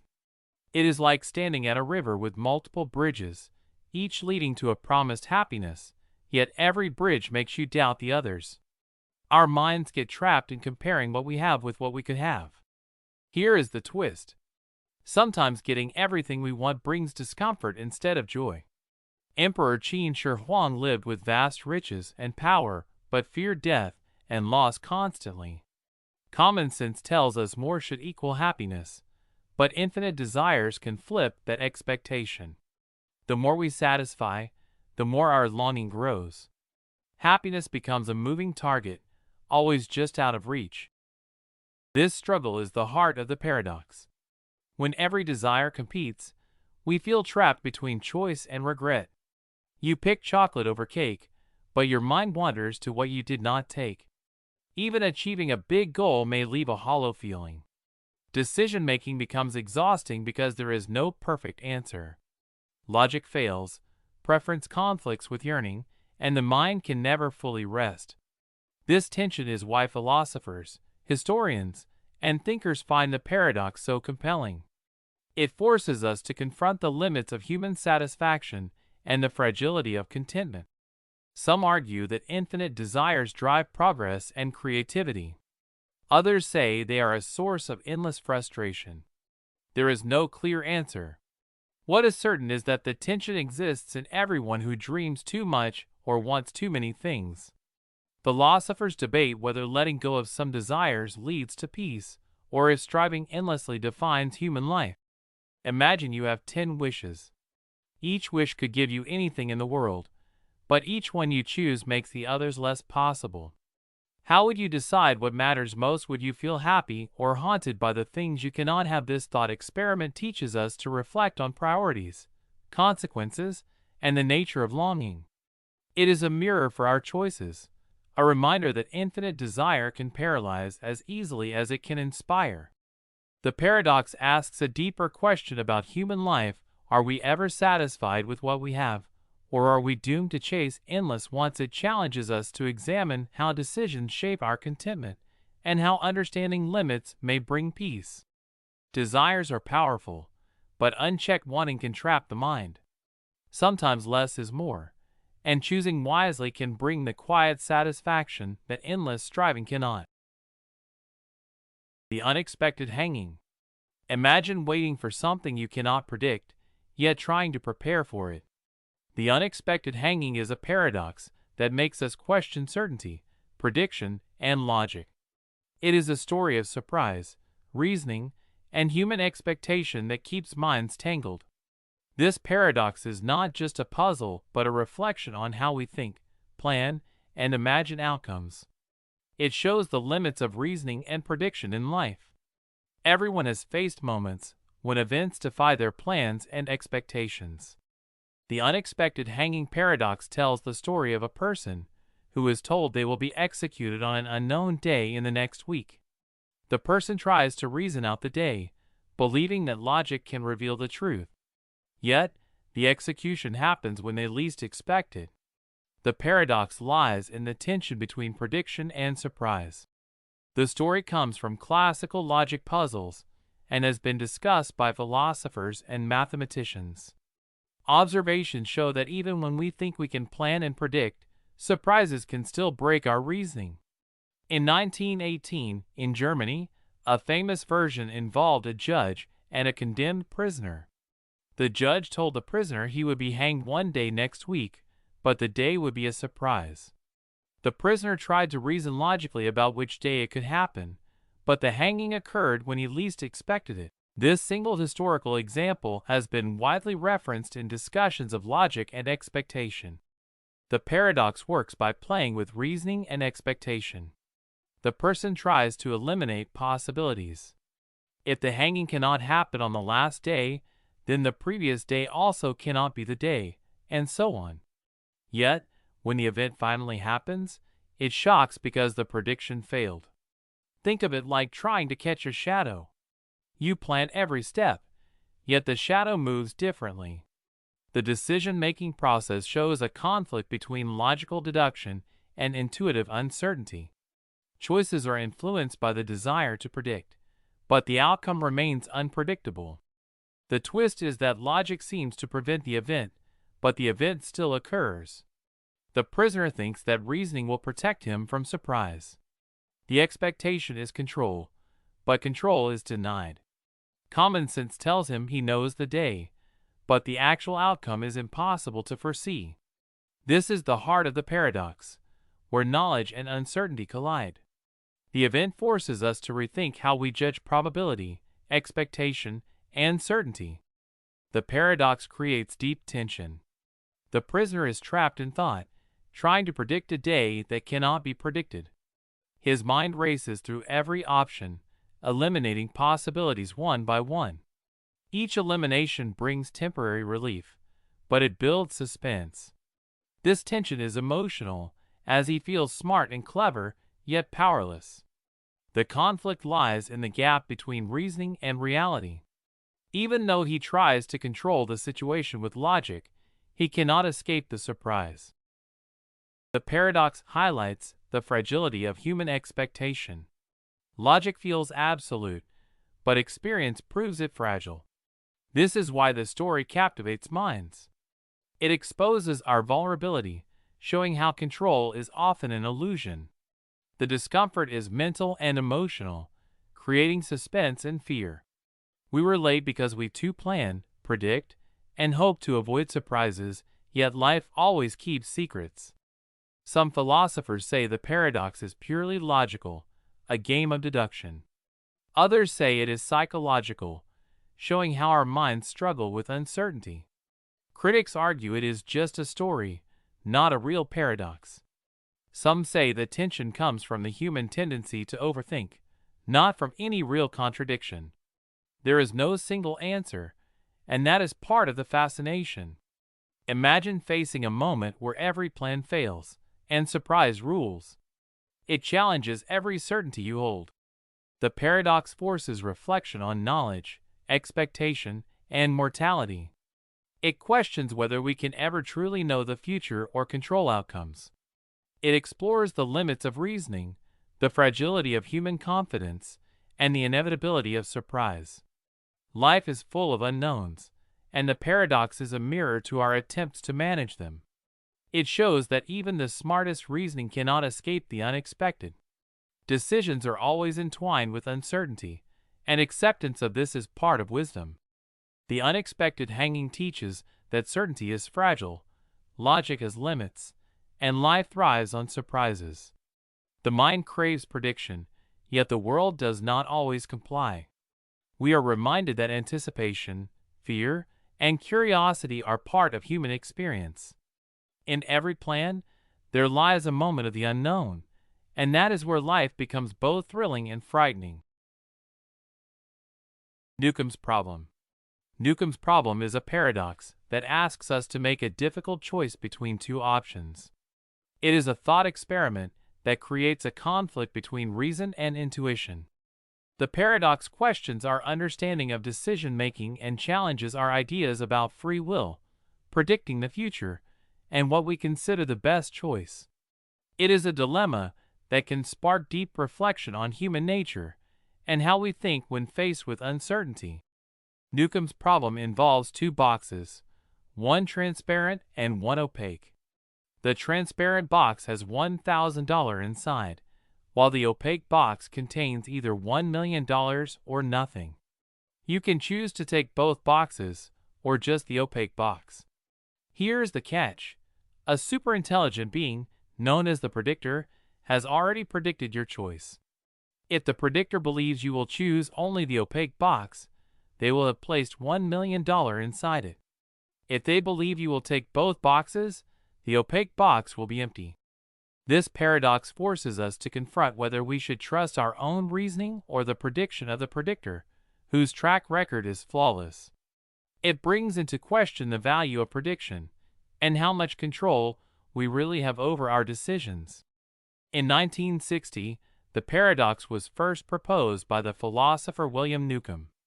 It stirred up debate in the world of decision theory, prompting people to ask what we should do when faced with choices that seem to contradict our common sense. Newcomb's problem became famous because it exposed the tension between two competing philosophies of decision-making, one that values rationality and another that trusts the future to be predictable. The problem was first discussed in academic circles, but later captured the imagination of many, including scientists and philosophers. Newcomb's creation turned a simple choice into a thought-provoking problem, forcing thinkers to question their assumptions about human behavior. The decision is simple on the surface: choose both boxes, or just the opaque box. But the mechanism of this decision-making is what complicates things. You are given a choice. If you think logically, you may reason that taking both boxes is the best option. After all, the transparent box already has $1,000, and if the opaque box is empty, you still walk away with $1,000. But here's where things get tricky. If you believe the predictor will get it right, then taking only the opaque box seems like the smarter choice because it could contain $1 million. The conflict between these two options, taking both or just one, creates the tension in the problem. Should you follow your reasoning or trust the prediction? The real twist is the predictor's perfect accuracy. It knows what you will choose before you even decide. This creates a strange fear. You trust the predictor's record, yet a strong voice inside you still whispers to take both boxes. One side of your mind wants the safe, visible reward. The other asks it, trusting something that knows your future could lead to something far greater. Now imagine the pressure. If you take both boxes, you might walk away knowing you left $1 million behind. But if you take only the opaque box, everything depends on the predictor being right. That dependence feels heavy and uncomfortable. Your hands feel tied to a future already decided. This is where the struggle becomes personal. Do you trust the predictor, who seems to understand you better than you understand yourself? Or do you choose what feels safe and controllable? The paradox pulls you into doubt. It exposes how fragile our confidence becomes when the outcome is hidden and the rules feel unfair. Debate surrounds this problem. Some say you should always take both boxes because the prediction cannot control your present choice. Others argue that the predictor's flawless history cannot be ignored. Between logic and belief, the answer becomes unclear. No solution fully removes the tension. Different people see different meanings. Some see a test of trust. Others see a clash between ideas of rational thinking. Many see a mirror showing how uncertain and emotional human decision-making really is. That uncertainty is the power of Newcomb's problem. It forces us to question free will, prediction, and the limits of reason. In the end, it leaves us standing alone with a choice, reminding us that sometimes the hardest decisions are not about money, but about faith in ourselves and the unknown. The Swamp Man. Imagine being struck by lightning in a swamp. You disintegrate. But in your place, a perfect duplicate appears. This person looks like you, talks like you, but has no memories of your life. Is this duplicate the same person? This thought experiment makes us question our identity, our memories, and the nature of consciousness itself. The Swamp Man is a philosophical thought experiment created by Donald Davidson. It explores whether a person who is replaced by an identical copy, with no past experiences, can still be considered the same person. Davidson introduced this idea to challenge our beliefs about personal identity and consciousness. Imagine that you're walking through a swamp when a lightning bolt strikes you. You're gone. But in your place, a replica of you appears. This replica behaves like you, but has no memories of your life. It acts like you, talks like you, but isn't really you. The question is, if this duplicate behaves exactly like you, does it mean it is truly you, even without the memories and experiences that shaped you? The twist is that this replica doesn't have your memories, yet it seems to be you. This challenges the idea that we are our memories or experiences. If someone looks and behaves exactly like you, but doesn't have your past, can they still be you? This scenario creates a paradox. If the swamp man acts like you, it feels like it should be you. But it's missing your personal history and consciousness. How can something so similar be so different? It makes us question what really defines us, our actions or our memories. There's debate about whether the replica can truly be considered the same person. Some believe identity is rooted in continuity of experience, while others argue that physical duplication matters more. Some argue that the swamp man is just a copy, while others see it as a new individual entirely. If you were replaced by the swamp man, would anyone know the difference? The swamp man forces us to think deeply about the nature of consciousness. Are we simply our memories, or is there something more? The swamp man makes us question everything we thought we knew about identity. What does it really mean to be you? The twin Earth. Imagine a world almost exactly like ours. A world where every mountain, river, and city looks familiar. Yet, something is different, something invisible. This is the twin Earth thought experiment, a paradox that asks us to question what we truly mean when we talk about the world around us. It challenges the way we think about meaning, identity, and knowledge. For anyone curious about how we perceive reality, this is a journey that hits close to home. The idea comes from the philosopher Hilary Putnam in 1975. He wanted to explore how words connect to the world. Picture a planet identical to Earth, called Twin Earth. On Twin Earth, everything is the same, but water is not H2O. It looks, tastes, and behaves like water, but has a different chemical composition called XYZ. This story has roots in scientific curiosity and philosophical puzzles that date back centuries, where thinkers wondered if two people could experience the same word differently. Scientists and philosophers alike observed nature, language, and human behavior to understand these differences, noticing how perception shapes understanding. The concept works by comparing Earth and twin Earth. Suppose you say water. On Earth, water is H2O. On twin Earth, water is XYZ. If you live on twin Earth your whole life, your mind links the word water to XYZ. You believe you mean H2O when you say water, but your mental processes are shaped by your surroundings. This simple comparison shows how consciousness and perception are tied to experience. Our brains do not just process facts. They link words, objects, and meaning through context, memory, and social interaction. Our perception defines reality for us, even if reality differs elsewhere. The twist comes when you realize that knowledge is not universal. What you know as true on Earth may be false on twin Earth. Two people can use the same word, water, with complete sincerity, yet refer to completely different substances. It challenges the belief that language alone can convey reality. This means that meaning is not fixed but conditional. It depends on the environment, the history of your experiences, and the community around you. Here lies the tension. If someone drinks water on Earth, they experience H2O. If someone drinks water on twin Earth, they experience XYZ. Both believe they understand water fully, yet they are completely mistaken about the other's reality. This shakes intuition. How can two people be certain of the same thing if their words point to different substances? It triggers a philosophical discomfort where logic and emotion collide. We rely on language to communicate reality, but what if it is never absolute? What if everything we know is bound by context we cannot fully share? Challenges arise in this idea. Some argue it overcomplicates language. Others say it ignores practical usage where differences do not matter. Philosophers debate whether it applies only to chemistry or to every word and concept. Different perspectives suggest that meaning might be partially fixed by social agreement rather than reality alone.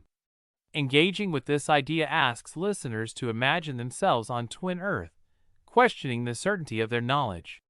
The implications are vast. It forces reflection on consciousness and self-awareness. If meaning depends on context, then understanding others requires more than listening. It requires imagining the invisible, considering unknown substances behind familiar words. The experiment shows that reality is personal and social, tied to perception and thought. It asks if we can ever fully know the world outside our own experience. In conclusion, Twin Earth reveals that language, perception, and knowledge are fragile. What we call truth might be different elsewhere, and understanding others may demand a journey into worlds we cannot see.